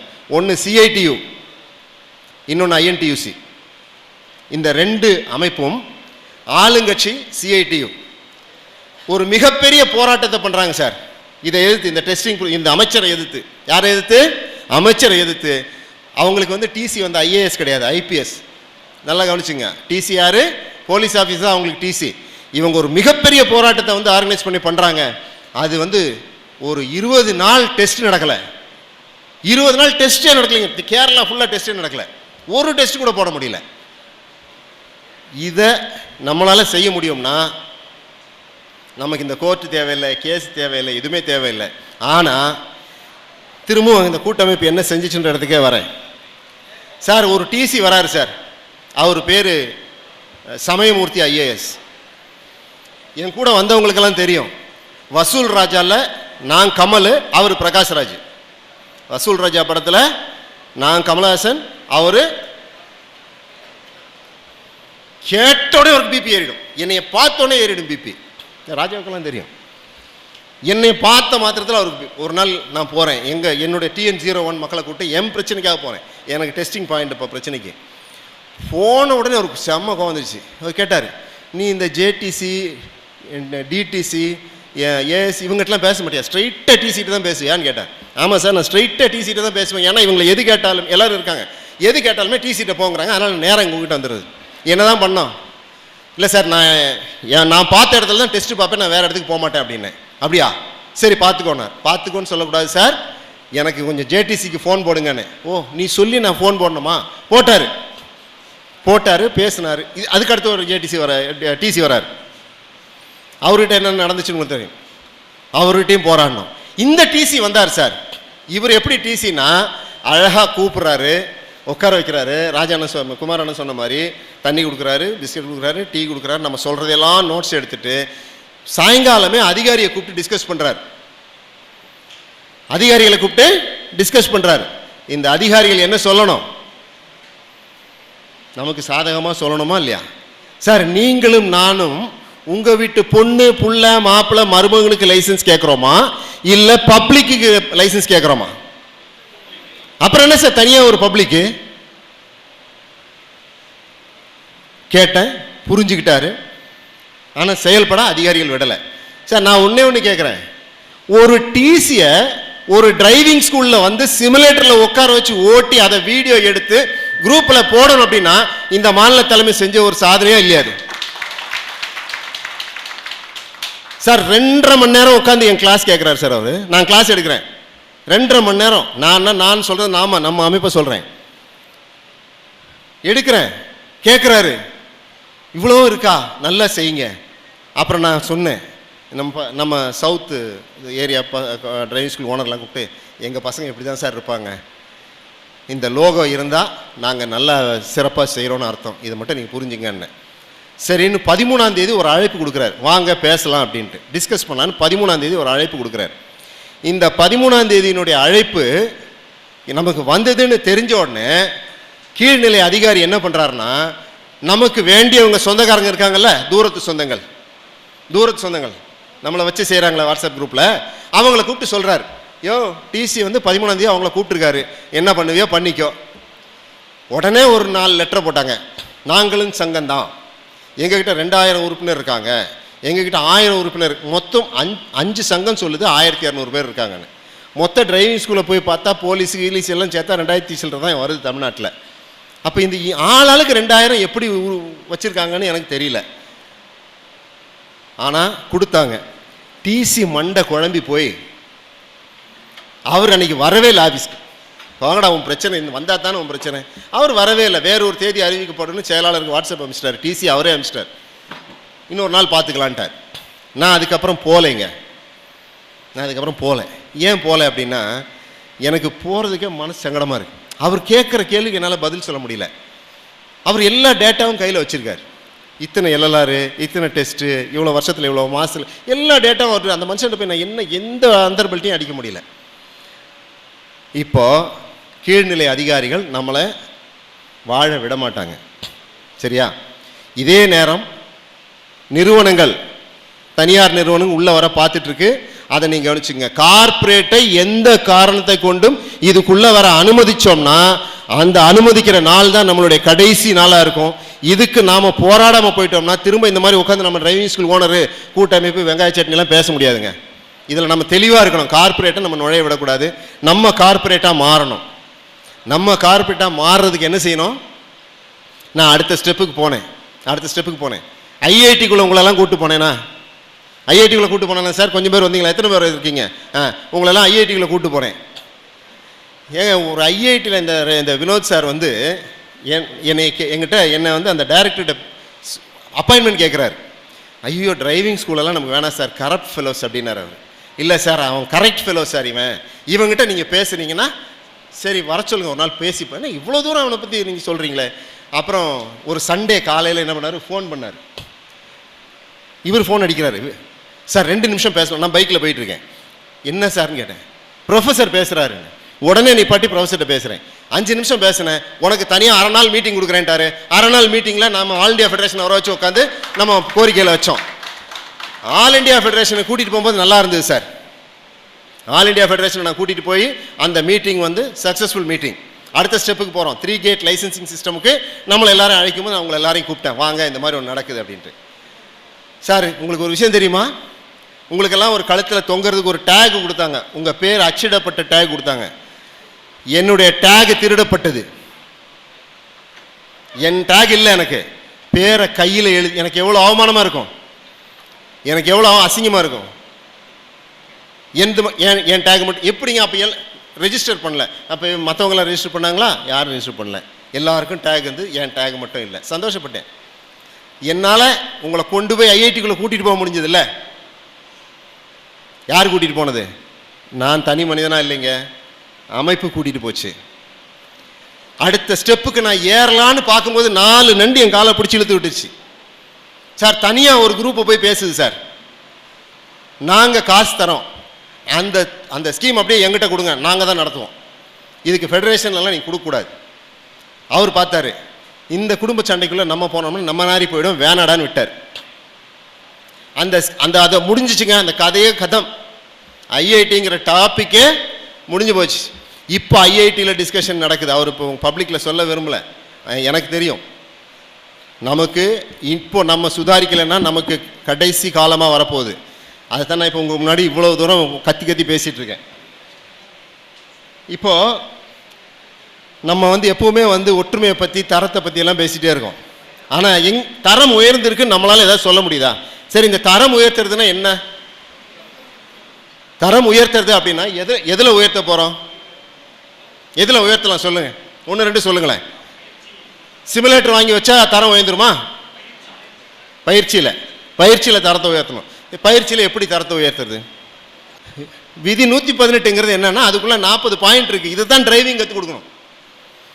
இதுதான் டிரைவிங் கற்றுக் கொடுக்குறது. இன்னிலேருந்து நான் அதைத்தாங்க what to teach, how to டீச்னு சொல்லிகிட்டே இருந்தேன். அப்போ இதையெல்லாம் நீங்கள் கொண்டு வந்து இருக்காங்க, நம்மளையும் அப்படி இருக்காங்க. நம்மளும் அதுதான் தரம் உயர்றதுங்கிறது. என்ன கற்பிக்கணுன்றது நீங்கள் கற்பிக்க ஆரம்பிச்சிங்கன்னா, இப்போ நான் சொன்னேன், நான் சிமுலேட்டரில் உட்கார ஆரம்பிக்கிறேன்னு எனக்கு ஃபீட்பேக் வந்துச்சு. ஓனரே சிமுலேட்டர் கற்றுக் கொடுக்குறாரு, அதனால் நம்ம போகலாம் அந்த டிரைவிங் ஸ்கூலுக்குன்னு 2 பேர் கூப்பிட்டு. அடுத்து நீங்கள்லாம் ஆவலோடு எதிர்பார்க்குற ஒரே விஷயம் 2 ஏக்கர், அப்படி தானே? கொஞ்சம் 2 ஏக்கர் வச்சுக்கலாம், நிமிந்து உக்காந்துக்கலாமா? யார் யார் ரெடியாக இருக்கீங்கன்னு? என்ன தலபாலண்ணே, என்னண்ணே நிமிந்து உட்காருங்கண்ணே. மகாராஷ்டிராவில் ஒரு பாப்பா இருக்குது. அந்த பொண்ணு என்ன கேட்குதுன்னா, என்கிட்ட இடம் இருக்குது, 3 இடம் இருக்குது, 3 ஏடிடிசி நீ வாங்கி கொடுத்தீங்கன்னா நான் லைசன்ஸ் கொடுத்துருவேங்குது. அது மலை மாதிரி நம்பிட்டு அதுக்கு பணம்லாம் ரெடி பண்ணி வச்சிருக்கு, கோடி கணக்கில். நான் மீட்டிங்கில் சொல்கிறேம்மா அப்படின்னு. இப்போ அதே தான் இங்கேயும் சொல்ல போகிறேன்.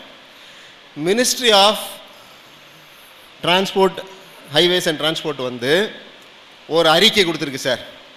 அந்த அறிக்கையில் தெளிவாக சொல்லியிருக்கு அக்ரெடிஷன் கொடுத்துருவாங்க, உங்களுக்கு அக்ரெடிஷன் கொடுத்துருவாங்க, அங்கீகாரத்தை கொடுத்துருவாங்க. நீங்கள் அதில் இருக்கிற வரைமுறைப்படி கோட்பாடுகள் படி நீங்கள் ஒரு டிரைவிங் ஸ்கூல் அமைச்சு நீங்கள் நடத்தலாம். நடத்தி முடிச்சுட்டு ஃபார்ம் 5B வழங்கலாம். என்ன வழங்கலாம்? ஃபார்ம், இப்போ நீங்கள் கொடுக்குறது ஃபார்ம் 5, அப்புறம் ஃபார்ம் 5Aன்னு ஹெவியில் கொடுக்குறீங்க. ஃபார்ம் 5B நீங்கள் வழங்கலாம். அதை எடுத்துகிட்டு போய் அவர் என்ன பண்ணணும்னா ஆர்டி ஆஃபீஸில் கொடுக்கணும். ஆர்டி ஆஃபீஸில் கொடுத்ததுக்கு அப்புறம் லைசன்ஸ் இஷ்யூ பண்ணுறது எங்கே பண்ணுவாங்கன்னா ஆர்டி ஆஃபீஸில் பண்ணுவாங்க. இதுதான் notification. The accredited body cannot issue or any other body cannot issue driving லைசன்ஸ்னு தெளிவாக இருக்குது. நீங்கள் லைசன்ஸ் கொடுக்க முடியாது, நீங்கள் ஃபார்ம் 5B தான் கொடுக்கணும். சரி சார், நீங்கள் இப்போ ராமஜெயன் சார் எடுத்துக்குவோம், அவர் இடம்லாம் வச்சுருக்காரு, நம்ம ரஞ்சித் சார் இடம் வச்சுருக்காரு, வைகை குமார் அண்ணன் இடம் வச்சுருக்காரு, பெருந்துறை பாபு அண்ணன் இடம் வச்சுருக்காரு. இவங்கெல்லாம் என்கிட்ட சொன்னவங்க, அதனால் சொல்கிறேன். மற்றபடி இருக்கலாம். உதயம்ராஜா நிறைய வச்சுருக்காரு, ஊருக்கு போட்டுடலாம். அவர் அவ்வளோ இடம் வச்சுருக்காரு. இவர் எல்லா இடமும் வச்சுருக்காரா?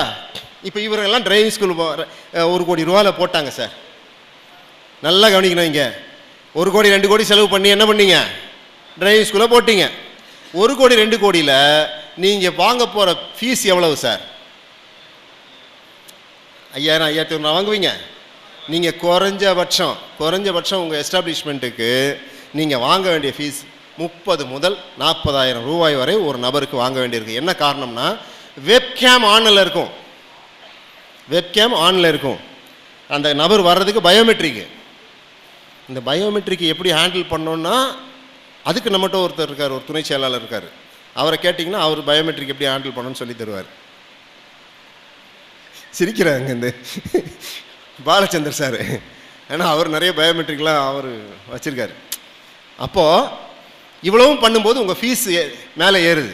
சரிங்க, இப்போ நான் என்ன பண்ணுறேன், என்னை வந்து நீங்கள் போன்னு சொல்ல முடியாது. புரியுதா உங்களுக்கு?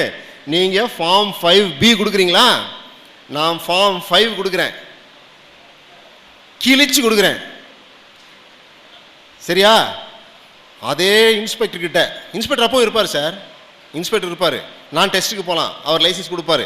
நான் போய் அவர்கிட்ட இன்னைக்கு கொடுக்கறத விட சில மடங்கு அதிகமாக கொடுத்தேன்னு வச்சுங்களேன், லைசன்ஸ் தருவாரா தரமாட்டாரா? நான் 7000 வாங்குறத ஒரு 8000 9000 வாங்கிட்டு இந்த வேலையை செஞ்சுட்டு போகிறேனே, அப்போ ஏடிடிசி போட்டால் நடக்குமா நடக்காதா? இதை சிந்திக்கணுமா சிந்திக்க வேண்டாமா? இப்போ 2 பேர் மைண்டில் ஒன்று ஓடுது. ஆர்ஜி அண்ணன் மனசில் ஒன்று ஓடுது, நம்ம ஆனந்த் அண்ணன் மனசில் ஒன்று ஓடுது. ஏண்டா இடத்தையும் வாங்க சொல்லி எல்லாம் பண்ணிவிட்டு இப்போ போட முடியுமா போட முடியாதா? ஒரு ஆளாக போட்டால் போடுறதே கஷ்டம். ஒரு ஆளாக தனிப்பட்ட ஆளாக போட்டிங்கன்னா உங்களுக்கு என்ன ஈஸியாக போட்டுடலாம்.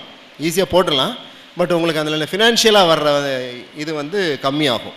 அதை விட ஒரு இப்போ செய்யார் எடுத்துக்கிட்டிங்கன்னா அங்கே இருக்கிற எல்லா டிரைவிங் ஸ்கூலும் இணைஞ்சு அந்த அவங்க வாங்கி வச்சுக்கிற இடத்துல இப்போ வந்து ஏடிடிசியோ இப்போ டிடிசி கூட ப்ரொபோசல் கேட்டிருக்காங்க. இப்போ வந்து கலெக்டருங்களை, உங்கள் ஊர் கலெக்டர் ஆஃபீஸில் நீங்கள் கொஞ்சம் விசாரிக்கணும். எல்லோரும் டிஸ்ட்ரிக்ட்லேருந்து வந்திருக்கவங்க, மாவட்ட பொறுப்பாளர்கள் உங்கள் டிஸ்ட்ரிக்ட் கலெக்டர் ஆஃபீஸில் கொஞ்சம் விசாரிங்க. டிசி ஒரு லெட்டர் அனுப்பிச்சிருக்காரு, உங்கள் ஏரியாவில் டிடிசி ஆர்டிடிசிக்கான நிலம் இருக்கா இல்லையா, கிடைக்குமா கிடைக்காதா, இப்போ அங்கே அனுப்பிச்சிருக்காங்க. ஒரு சிலர் ரொம்ப ஆர்வமாக தேடுறாங்க. அந்த லெட்டர் ஆர்டிஓக்கு ஃபார்வர்டு ஆகியிருக்கு, ஆனால் ஆர்டிஓஸ் மட்டும் சொல்கிறது இல்லை. ஓகேவா?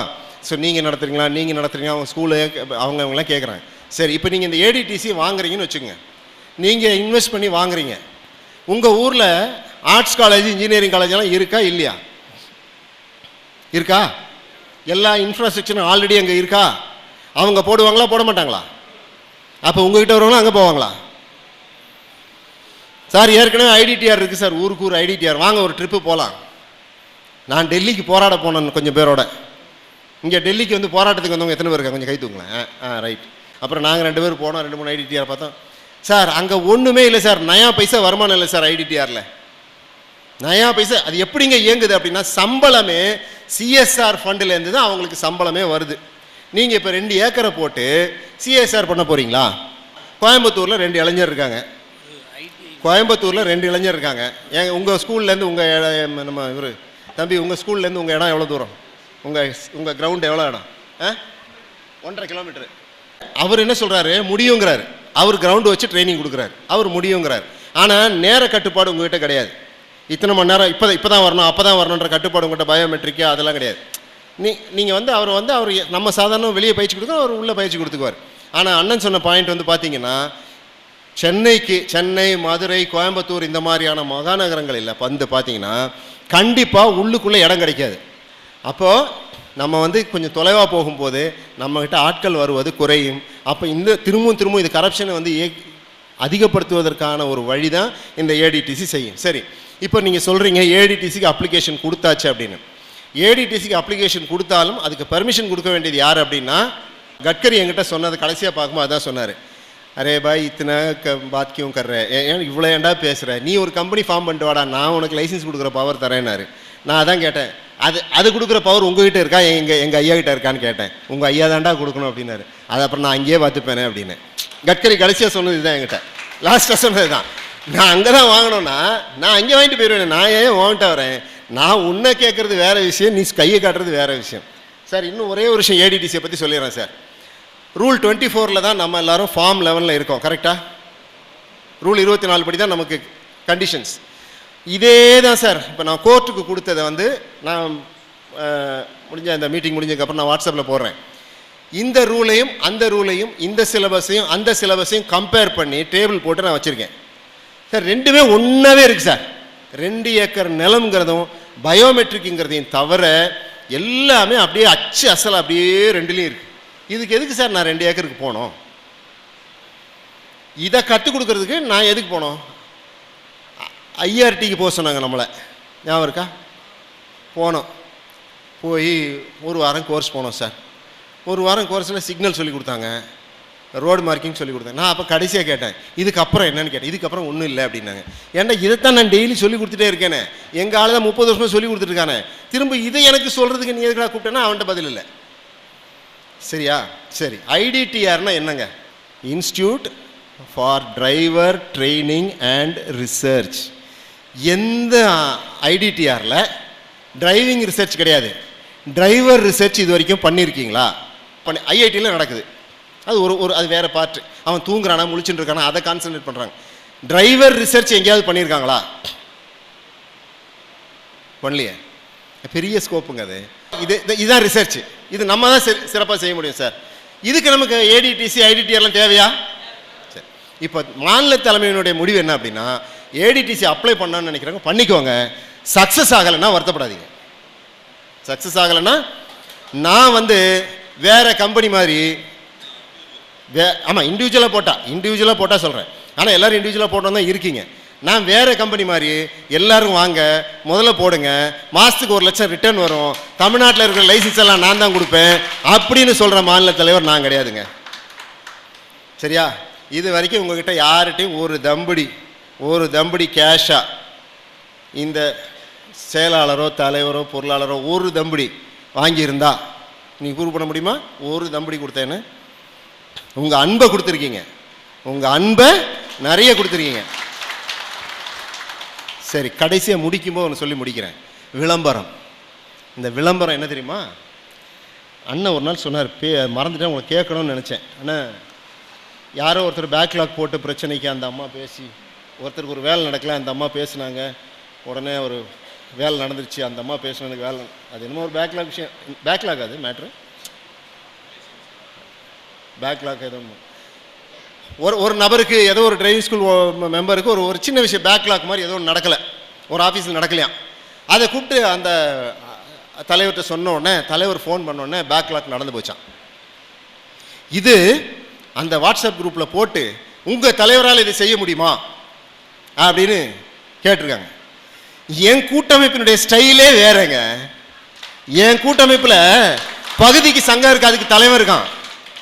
எனக்கு தலைவர் யார் தெரியுமா? அகில இந்தியா நான் செயலாளர், மாநிலத்தில் நான் மாநில தலைவர்.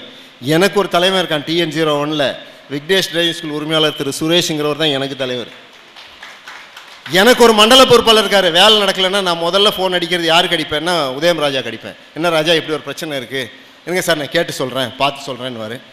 நான் இதில் ஒன்றும் குறைஞ்சி போயிட போகிறதில்ல. என் ஸ்டைல் ஆஃப் ஒர்க்கு வேறு. நாங்கள் எங்கள் பொறுப்பை பகிர்ந்து செய்கிறோம்.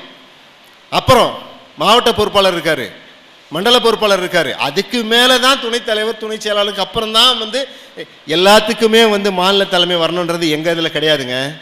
நீங்கள் இந்த கூட்டமைப்பினுடைய பேரை சொன்னாலே உங்களுக்கு வேலை நடந்துடும். தில் இருந்தா ஒரு இடத்துல முட்டி மோதி நிற்கும்போது எங்கள் இன்ஸ்பெக்டர் நல்லவர், நான் கொஞ்சம் பின் வாங்கிக்கிறேன் அப்படின்னோடனே எனக்கு எப்படி இருக்கும்? உங்கள் ஆர்டிஓ மேலே கேஸ் போடணுமா? ரெடி, நான் கையெழுத்து போடுறேன், நீங்கள் கூட நிற்கணும். ஏன்னா உங்கள் பகுதி பிரச்சனைக்கு நான் கேஸ் போடும்போது நீங்கள் தான் நிற்கணும். தில் இருக்கா? என் கூட நில்லுங்க. யாரையுமே எதிர்க்கலாங்க. டிசி என்ன, மந்திரி என்ன, யார் வேணா இருக்கலாம். என்ன பண்ணிடுவாங்க? அத்தனை டிரைவிங் ஸ்கூல் லைசன்ஸையும் ஒரே நாளில் கேன்சல் பண்ணுவாங்களா? விஜிலன்ஸ் கேஸில் மாட்டினா டிரைவிங் ஸ்கூல் கேன்சலுங்க.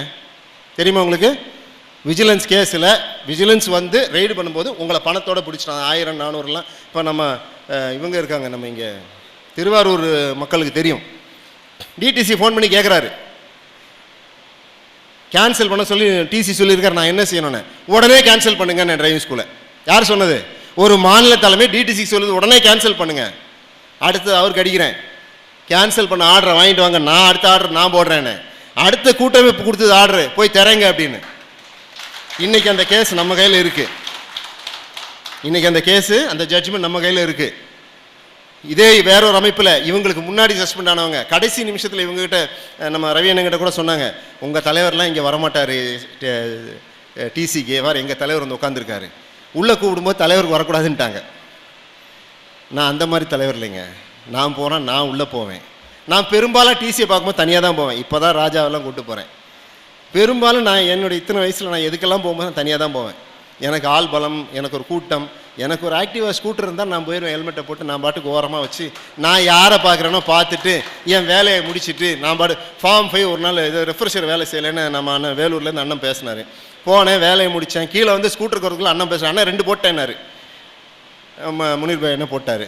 அப்போ இதுதான் நம்ம கூட்டமைப்பினுடைய ஒர்க்கிங் ஸ்டைல். சார் உங்கள் வேலூரில் ஒரு டிரைவிங் ஸ்கூல் ஓனர் வயசான ஒருத்தர் பேசினாரே, தாஜ், நீங்கள் தானே ஐயா? ஒரு 3-4 மணி கிட்ட பேசுனீங்களே, நீங்கள் தான் ஐயா? உட்காருங்க. அவர் உருக்கமாக பேசினாருங்க. அவர் இன்றைக்கி தான் நான் முகம் பார்க்குறேன். இவர் தான்ன்றது இன்றைக்கி அவர் ஃபோனில் பேசுனது இவர் தான் எனக்கு தெரியும், இப்போ தான் தெரியும். அவர் கேட்குறாரு, எனக்கு இந்த பிரச்சனைங்க, என் டிரைவிங் ஸ்கூல் லைசன்ஸ் ரெனியூவல் ஆக மாட்டேங்குது, நான் என்ன செய்யணும்னு கேட்குறாரு. நான் சொன்னேன், இல்லைங்க இந்த மாதிரி ஒரு சட்டம் இருக்குது, நான் அனுப்புகிறேன் அப்படின்னு வாட்ஸ்அப்பில் அனுப்பிச்சேன். நான் பேசலைங்க ஆர்டிஓ கிட்ட. நான் ஆர்டிஓ நல்லா கவனிங்க, நான் ஆர்டிஓட பேசலை.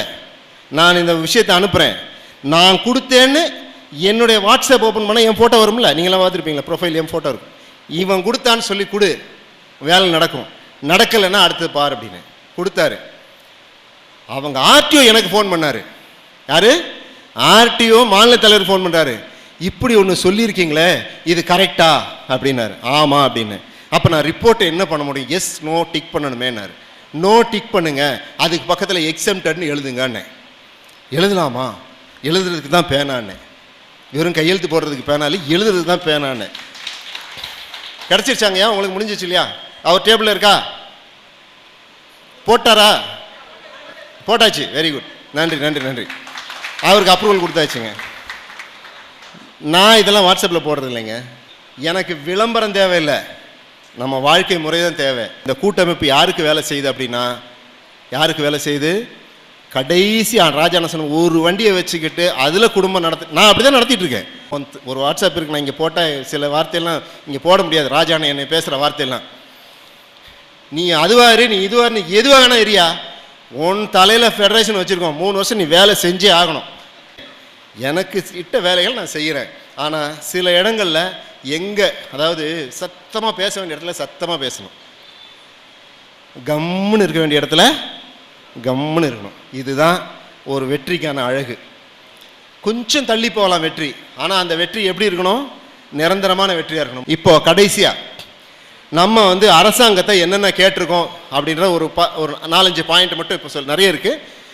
அனைத்து வாகன ஓட்டுநர் உரிமங்களுக்கும் ஃபார்ம் 14, ஃபார்ம் 5 கட்டாயமாக்கப்பட வேண்டும்ங்கிறத தேசிய தலைமையின் வாயிலாக அமைச்சகத்துக்கு நம்ம எடுத்து வச்சுருக்கோம், கொண்டு கொடுக்க போகிறோம். ரெண்டாவது விஷயம் என்னன்னு கேட்டால், அனைத்து மாநிலங்களுக்கும் ஒரே மாதிரியான போக்குவரத்து விதிமுறைகள் உரிமம் வழங்குவதில் இருக்க வேண்டும்ங்கிறத அந்த ரெண்டாவது விஷயம். ஏன்னா இங்கே பேட்ஜ் வேணும், அங்கே பேட்ஜ் வேண்டாம், இங்கே. மூணாவது என்ன அப்படின்னா, கார்ப்பரேட்டை எந்த காரணத்தை கொண்டும் இந்த துறைக்குள்ளே நுழைய விடக்கூடாது. கடைசியாக என்ன அப்படின்னா, நீ ஐடிடிஆரோ ஆர்டிடிசியோ டிடிசியோ ஏடிடிசியோ எது வேணால் போடு, அந்த போடுவதற்கான முதல் உரிமையை எனக்கு கொடுக்கணும். என் கூட்டமைப்புக்கு, என் தேசிய கூட்டமைப்பு நீ கொடுத்தீங்கன்னா நாங்கள் அதை நடத்துவோம். ஏன்னா அதுலேயே ஒரு லைன் வருது, அதுலேயே அந்த நீங்கள் ஃபைல் கொடுத்தாங்க காலேஜெல்லாம் சொன்னீங்களே, அவங்க ரோட் சேஃப்டிலையும் டிரைவர் ட்ரைனிங்லேயும் ப்ரீவியஸ் எக்ஸ்பீரியன்ஸ் இருக்கணும். யாருக்கு? ஏடிடிசி அப்ளை பண்ணுறவங்களுக்கு. இன்ஜினியரிங் காலேஜுக்கும் ஆர்ட்ஸ் காலேஜுக்கும் இருக்குமா? நம்ம ஃபெடரேஷனுக்கு இருக்குமா? இருக்குதா? இருக்கு. நம்ம வாங்குவோம் ஏடிடிசி. ராமராஜ், இந்த கவர் எனக்கு மாநில தலைமைக்கு தேனி மாவட்டத்தில் அனுப்பப்பட்டது. இவங்க இடம் வாங்கிட்டாங்க சார். இப்போ எத்தனை ஏக்கர் தம்பி? 8 ஏக்கர் 72 சென்ட் இவங்க பதிஞ்சு, இது பட்டா. அதே மாதிரி அவங்க எப்படி முறையாக பதிஞ்சிருக்காங்கன்னு பாருங்கள். இது நம்ம ஆர்ஜி தேனி ஆர்ஜி அண்ணன் அப்படியே ஒவ்வொன்றா எடுத்து பார்த்தீங்கன்னா அவர் மெயினான ஆள். அடுத்தது பார்த்தீங்கன்னா அவங்களுக்கு ஒவ்வொருத்தருக்கும் ஒவ்வொருத்தர் ஆதார் கார்டு, ஒவ்வொருத்தருடைய ஃபோட்டோ போட்டு முறையாக இது ஒரு கூட்டு பத்திரம்ங்கிற மாதிரி எல்லாரோட ஃபோட்டோவோட, ஆமாம், இதான் பேர் லிஸ்ட்டு. இப்படி ஃபார்ம் பண்ணி அவங்க ரெடியாக இருக்காங்க. இப்போது நாங்கள் தேங்க்யூ தம்பி, அதான் அந்த கவர் அதான் இப்போ காமிச்சேன். இப்போது அவங்க எனக்கு அனுப்பிட்டாங்க. இதை நான் கொண்டு போய் என்ன பண்ண போகிறேன்னா, இந்த கொண்டு வந்து நான் டிசியில் கொடுக்க போகிறேன். ஒருவேளை அவர் இதுக்கு எஸ் நான் கொடுக்குறேன் அப்படின்னு சொல்லிட்டாருன்னு வச்சுங்க, வாங்கிடலாமா வாங்கக்கூடாதா? கூட்டமைப்பின் சார்பாக, தேனி சங்கத்தின் சார்பாக வாங்கலாமா வாங்கக்கூடாதா? வாங்கலாமா? முடியாதுங்கிறது என்னைக்கும் அந்த வார்த்தையை உச்சரிக்காதீங்க. இன்னைக்கு ஒரு பஞ்சாயத்தில் போய் ஒரு ஸ்கூல் ஆரம்பிக்கிறதா இருந்தால் 15 ஏக்கர் இடம் வேணும். அதுவே ஒரு முனிசிபாலிட்டியில் ஆரம்பிக்கிறதா இருந்தால் 50 சென்ட் இருந்தால் போதும். நீங்கள் சட்டத்தை திருத்தி கேளுங்க. அதுக்கான முயற்சி தான் கூட்டமைப்பு ஆரம்பத்துலேருந்தே செஞ்சுக்கிட்டு இருக்குது. நீங்கள் இன்னும் புரியாமல் எதை கேட்டாலும் முடியாது, நாம் எதை கொடுக்க முடியாதோ அதெல்லாம் முடியும்னு சொல்லுதோம். எங்கே முடியுமோ அதை முடியாதுன்னு சொல்லுதோம். நம்மகிட்ட என்ன வேணும்? மாநகராட்சிக்கு எவ்வளவு கம்மியான இடம் வேணும், அரசு எனக்கு கொடுன்னு கேளுங்க. எத்தனையோ பப்ளிக் பர்பஸ் இடம் இருக்குது. நாம் கேட்டோம் ஆரம்பத்தில், அண்ணன் சொல்லி அத்தனையும் பேசணும். ஆனால் யாரும் அந்த முயற்சியை பின்தொடரல. பார்த்துக்குங்க. நீங்கள் ஏடிடிசின்னா பயந்துடாதீங்க. அதுவும் நம்மள மாதிரி ஒரு ட்ரைனிங் ஸ்கூல் தான், ஆனால் ஒன்றும் பெருசாக ஒன்றும் கிடையாது. என்ன ஒன்று, நமக்கு ட்ரைனிங்கான இன்ஃப்ராஸ்ட்ரக்சர் கொஞ்சம் அதிகமாக இருக்கும். அதனால் இப்போ கூட ஒரு நப்பாசை, ஏன்னா இந்தியாவே நம்ம தமிழ்நாடை நம்பி இருக்க, தமிழ்நாடு ஏதாவது ஒரு லெவலுக்கு மேலே போவோம் அப்படின்னும் போது நான் ஒரு 2 விஷயத்தை மட்டும் சொல்கிறேன். இந்த ஏடிடிசிக்கு ஒரு இடம் நமக்கு கிடச்சிது அப்படின்னா அடுத்தது நம்ம என்ன செய்யணும்? கோர்ட்டில் இருக்கிற கேஸ் வரப்போகுது. நமக்கு கோர்ட்டில் நமக்கு தான் அப்படிங்கிற தீர்மானம் வந்த உடனே நம்ம என்ன செய்கிறோன்னா மாடிஃபிகேஷன் கேட்குறோம். என்ன கேட்குறோம்? இதெல்லாம் மாடிஃபிகேஷன் கேட்குறோம். சென்னையில் முடியாது, மதுரையில் முடியாது, கோயம்புத்தூரில் முடியாது, அங்கே இவ்வளோ ஏக்கர் கிடைக்காது, அதில் நாங்கள் இந்த மாதிரி நாங்கள் பயிற்சி அமைப்பை வச்சுக்கிறோம், எங்களுடைய வகுப்பறை இங்கே இருக்கும், பயிற்சி. அது எப்படி நம்ம கேட்கணுமோ, நம்ம அந்த லோக்கலில் முடியாத ஊரில் என்ன இருக்கோ அது. அதே மாதிரி நமக்கு ஏற்கனவே சொன்னாங்க, நீங்கள் ஐடென்டிஃபை பண்ணுங்கள், சிப்காட் இடம் எங்கே இருக்குது, மற்ற இடம்லாம் எங்கே இருக்குது, இருந்தால் சொல்லுங்கள், நாங்களே கவர்மெண்ட்டில் இடம் தரோம் அப்படின்னு சொல்லியிருந்தாங்க. வாங்கலாமா வாங்கக்கூடாதா? ஸோ அது வாங்குகிறோம். அந்த மாதிரி தான் இப்போ நம்ம கையிலேருந்து காசு போட்டு நம்ம செய்ய வேண்டிய ஒரு அவசியமே கிடையாது. நமக்கு தேவை நம்மளுடைய ஒற்றுமை, நம்ம ஒன்றா இருந்தால் மட்டும் போதும். அதை நோக்கி நம்ம கண்டிப்பாக பயணிக்காமல் இருந்தால் the other players will come in to the field. நீங்கள் விளையாடலைன்னா வேறு ஆள் இந்த கிரவுண்டில் விளையாடுவோம். அப்புறம் ஐயோ போச்சேன்னா ஒன்றும் நடக்காது. அதனால் இது நம்ம அடுத்த ஸ்டெப்புக்கான மாற்றத்திற்கான ஒரு நேரம். அந்த மாற்றத்தை நோக்கி போகிறோம். வழக்கு வரும், வழக்கில் ஜெயிப்போம். ஜெயிக்கும் போது நம்ம நினச்சது எல்லாமே நடக்கும். ஒருவேளை ஆண்டவன் அருளால் அந்த 8 வருஷ மாடலுங்கிறது வருது அப்படின்னா, வரும் தருவாயில் இது கேரண்டி கிடையாது, 62 சர்க்குலரே அடிபட்டு போகிறதுக்கான வாய்ப்பு இருக்குது. கிரவுண்ட்ஸ் அதில் தான் இருக்குது. 62 சர்க்குலர், இந்த 4362 சர்க்குலர் இருக்கு இல்லையா, அதுவே உனக்கு போட அதிகாரம் இல்லைன்ற அளவுக்கு வாதாடுறதுக்கு நம்ம வக்கீல்கிட்ட நம்ம சொல்லி அந்த மாதிரி தான் அந்த கேஸை ஃப்ரேம் பண்ணி கொண்டு போயிருக்கோம். இதில் உடனே கிடைக்குமா, நாளைக்கு கிடைக்குமா, கிடைக்காது. ஆனால் கிடைக்கும். கொஞ்சம் பொறுமை நமக்கு தேவை.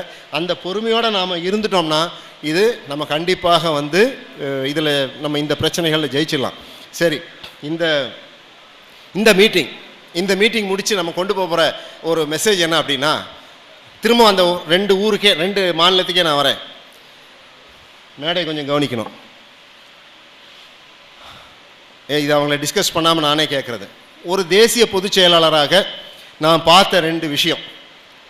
கர்நாடகாவில் ஒரு போராட்டம், விதான்சபா தெரியுமில்ல, கர்நாடகா விதான்சபா, நம்மளாம் பெங்களூர் விதான்சபா முன்னாடி 800 பேர் டிரைவிங் ஸ்கூல் ஓனர் திரண்டு ஒரு போராட்டம், ஒரே நாள் போராட்டம். டிசி போராட்ட மைதானத்துக்கு வந்துட்டார். யாரு? டிசியை தேடி அவங்க போல டிசி மைதானத்துக்கு வந்துட்டார். என்ன குறைன்னு கேட்குறாரு. ஒரு ஜாயிண்ட் டிரான்ஸ்போர்ட் கமிஷனர் தலைமையில் ஒரு குழு அமைக்கப்பட்டு அந்த குழு டிரைவிங் ஸ்கூல் ஃபெடரேஷனோட உட்காந்து அவங்களுக்குள்ள அனைத்து பிரச்சனைகளையும் சால்வ் பண்ணி தர்றோன்னு அஷூரன்ஸ் கொடுத்து இந்த மீட்டிங் நடந்திருக்கு. ஃபர்ஸ்ட் கேரளாவில் டெஸ்ட்டை நிறுத்தி 20 நாள் போராடினோன்னே அவ்வளோ வலுவான மந்திரி இறங்கி வந்துட்டார். அவர் போட்ட சட்டம் என்ன தெரியுமா? நல்லா கவனிச்சுங்க. நம்ம தமிழ்நாடு ஃபெயிலான இடம், கேரளா ஜெயிச்ச இடம் பாருங்க. யாருங்க? நம்ம சர்க்குலரில் 8 வருஷ வண்டி, அவங்களுக்கு கேட்டது என்ன தெரியுமா? 18 வருஷ வண்டி. எப்படி? 18 வருஷ வண்டியை யூஸ் பண்ணிக்கலாம், அதுக்கு மேலே யூஸ் பண்ணக்கூடாதுன்னு அவங்களுக்கு கவர்மெண்ட் சொல்லுது. அடுத்து என்ன சொல்லுது? டெஸ்ட் பார்க்குற கிரவுண்டில் இன்ஸ்ட்ரக்டர் வந்து நிற்கணும்னு சொல்லுது. 600 சதுரடியோ 900 சதுர இடம் வேணும் அப்படின்னு சொல்லுது.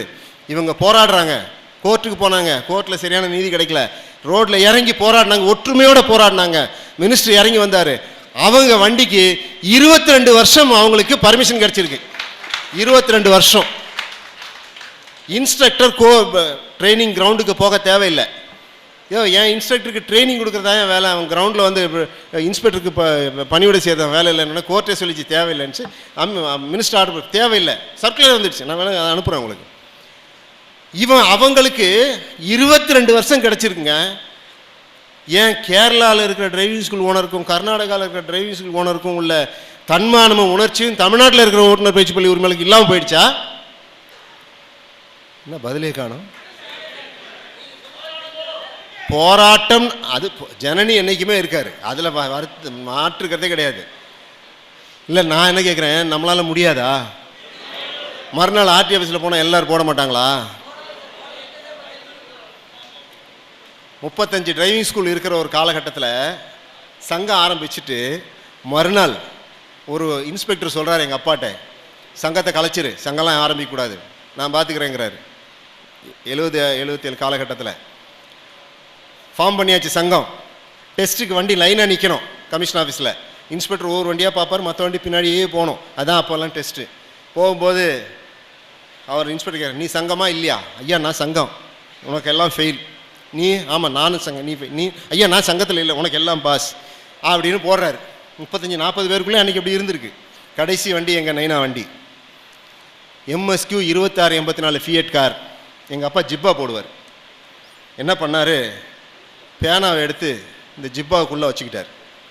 இன்ஸ்பெக்டர் வண்டியில் உட்காந்துருக்கார். நீ என்ன நான் சொல்கிற, சங்கமாக காட்டுறாரு, கையெழுத்து போடுறா, போட, அத்தனை பேப்பரையும் போடு. உள்ளே இருக்கிறது என்னது? பேனா. அவர் மனசில் என்னது? போடு. போட்டான், எல்லா டெஸ்ட்டும் பாஸ். வாங்கி அத்தனை பேருக்கும் போடு பாஸ். ஒரு போராட்டங்க, காவிரி பிரச்சனைக்கு தான் போராட்டம் நினைக்கிறேன். ஆதரவு கொடுத்து நம்ம கூட்டமைப்பு போராடிச்சு. மவுண்ட் ரோடில் போராட்டம். அந்த பக்கம் எதிர்கட்சி தலைவர், இந்த பக்கம் நாங்கள் போராடுறோம். பஸ்ஸில் ஏற்றுறாங்க. நானும் நம்ம சென்னை டிரைவிங் ஸ்கூல்னு கன்னியா பண்ணேன், அவரும் பஸ்ஸில் ஏறிட்டோம். ராதாகிருஷ்ணன் கொஞ்சம் ஒரு கூட்டத்தோடு வந்திருந்தார். டக்குன்னு பேனரை மடித்தார். எல்லாம் தப்பாக நினைக்காதீங்க. கொடுத்து நான் ஃபுட்போர்டில் நிற்கிறேன் அந்த பஸ்ஸில், இவங்க ஏறுவாங்கன்ட்டு. ஏசி என்னையே பார்க்குறாரு, நீ ஏறினா தான் மற்றவன் ஏறுவான் அப்படின்ட்டு. அவர் கன்னியா பண்ண ஏறிட்டு, அவர் தொழிற்சங்க தலைவராக இருந்தவர், அவர் ஏறிட்டார் என் கூட. இவர் மடித்தார் பேனரை, புக் சைஸுக்கு நல்லா இப்படி மடித்து வந்தார். அண்ணா இந்தாங்க உத்தரவு வாங்கிட்டுமா அப்படின்னு போயிட்டார்.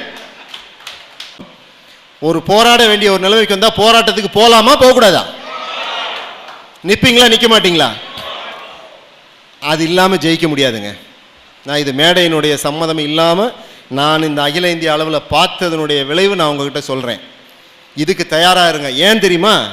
இப்போ டைரக்ட் ரிலே போயிட்டுருக்கு. இந்த ஹாலில் இருந்து டைரக்டாக ரிலே போயிட்டுருக்கு. பார்க்க வேண்டியவங்க கேட்க வேண்டியவங்க கேட்டுக்கிட்டு இருக்கிறாங்க. வீதிக்கு வராமல் விதிகளை மாற்ற முடியாது. நீதிமன்றத்தில் நீதி கிடைக்கிறதுக்கு ரொம்ப லேட் ஆகும். ஒரே வழி வீதிக்கு வரணும். மக்கள் புரிஞ்சுக்கணும், அந்த மகேசனும் புரிஞ்சுக்கணும், முதலமைச்சரும் புரிஞ்சுக்கணும். அப்போ தான் முதலமைச்சருடைய கவனத்துக்கு இது போகும். அப்போ தான் அமைச்சர் முடிவெடுப்பார். அப்போ தான் சீஃப் செக்ரட்டரி வருவார். அப்போ தான் டிசி வருவார். அப்போ தான் ஆர்டி ஆஃபீஸில் போகும்போது டிரைவிங் ஸ்கூல் ஓனர்ன்றவருக்கு கொஞ்சம் ஒரு மரியாதை இருக்கும். இந்த மீட்டிங்கினுடைய விஷயங்களை வந்து நம்ம ப்ரெஸ்ஸில் வெளியிடுறோம். வெளியிட்டு டிசி கிட்ட கொண்டு போய் கொடுக்குறோம், மினிஸ்டருக்கும் கொடுக்குறோம். இதுக்கு ஒரு என்னென்ன கொடுக்குறோம்னா அதையும் சொல்லி இந்த ஆன்லைன் பிரச்சனை அது இது நமக்கு நிறைய அந்த சின்ன சின்ன ஆர்டி ஆஃபீஸ் பிரச்சனை. அது மெயினாக அந்த ஆர்டி ஆஃபீஸில் இருக்கிற போர்டை அகற்றப்பட வேண்டும். நான் பல நாள் நினைப்பேன், எனக்கு சில நேரம் யாராவது ஃபோன் பண்ணி பிரச்சனைன்னு சொல்லும்போது எனக்கு அந்த எழிலகத்தில் ஆஃபீஸ் இருக்குன்னு நினைப்பேன்.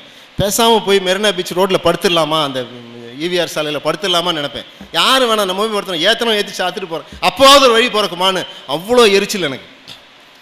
சார், நான் என் பிள்ளைக்கு கேட்கலையே லைசன்ஸு, என் மச்சானுக்கு என் மாமனுக்கு கேட்கலையே, நான் கேட்குறதும் யாரும் கேட்குறேன்? பப்ளிக்கு தானே கேட்குறேன். துட்டு கொடுத்துட்டு நான் கேட்குறேன், தரமாட்டேன். துட்டு கொடுக்காம வந்து அவனை கும்பிட்டுட்டு எந்திரிச்சுன்னு அவனுக்கு பாஸ்போர்ட்டை அவன் பப்ளிக்குங்க, அவன் எதாவது பண்ணிடுவான். அவன் ஏதாவது நீ எதுவும் பண்ண மாட்டீங்க, நம்மளும் பண்ணுவோம். முன்ன இருந்த டிரைவிங் ஸ்கூல் எழுச்சி கிடையாது. இப்போல்லாம் இந்த இளைஞர்கள் நிறைய இருக்காங்க. நம்ம TN-05 ஒரு தீவிரவாதி படம் இருக்குது.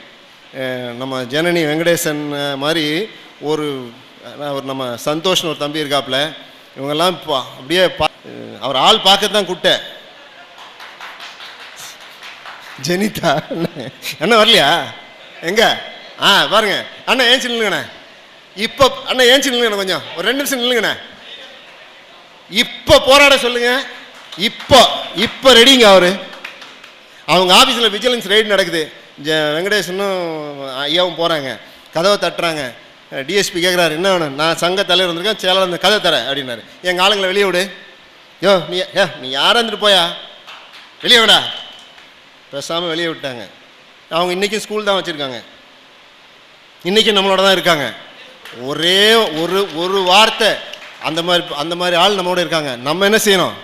அந்த தன்மானமும் அந்த வீரமும் நமக்குள்ளே இருந்து இந்த முயற்சி இது நம்ம கையில் எடுப்போங்கிறத நாளையிலேருந்து நீங்கள் செய்ய வேண்டியதெல்லாம் என்ன தெரியுமா? மாநில நிர்வாகிகள் திரும்ப சொல்கிறேன், போயிட்டு தயவு செஞ்சு இதை உங்கள் மக்களை கூட்டம் போட்டு சொல்லுங்கள்.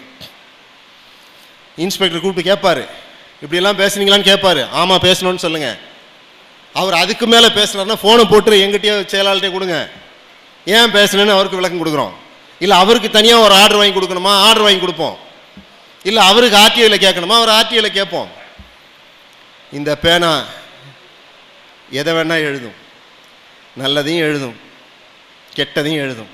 முடிஞ்ச வரைக்கும் நான்லாம் வளர்ந்து வந்த வாழ்க்கை எப்படின்னா, இந்த டிரான்ஸ்போர்ட் டிபார்ட்மெண்ட்டில் இருக்கிற அதிகாரிகளோட இணைஞ்சு குடும்பமாக வாழ்ந்து வந்துட்டு இருந்தேன். நம்ம கூட இருந்த குடும்பத்துக்கு குழி பறிக்கக்கூடாது இல்லையா, அந்த ஒரு விசுவாசம்தான். ஆனால் அந்த விசுவாசத்திற்கும் அடிமைத்தனத்துக்கும் நிறைய வேறுபாடு இருக்குங்கிறத இன்னைக்கு வந்திருக்கிற அதிகாரிகளுக்கு நீங்கள் உணர்த்தாமல் போயிட்டீங்கன்னா அவங்க காலடியில் போட்டு நசுக்கப்படுற புழுவாக நம்ம இருப்போம்.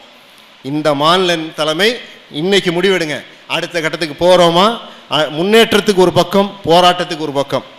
முன்னேறுவதற்காக போராட போகிறோம். வாழ்வது ஒரு முறை, வாழ்த்தட்டும் தலைமுறை. நன்றி, வணக்கம்.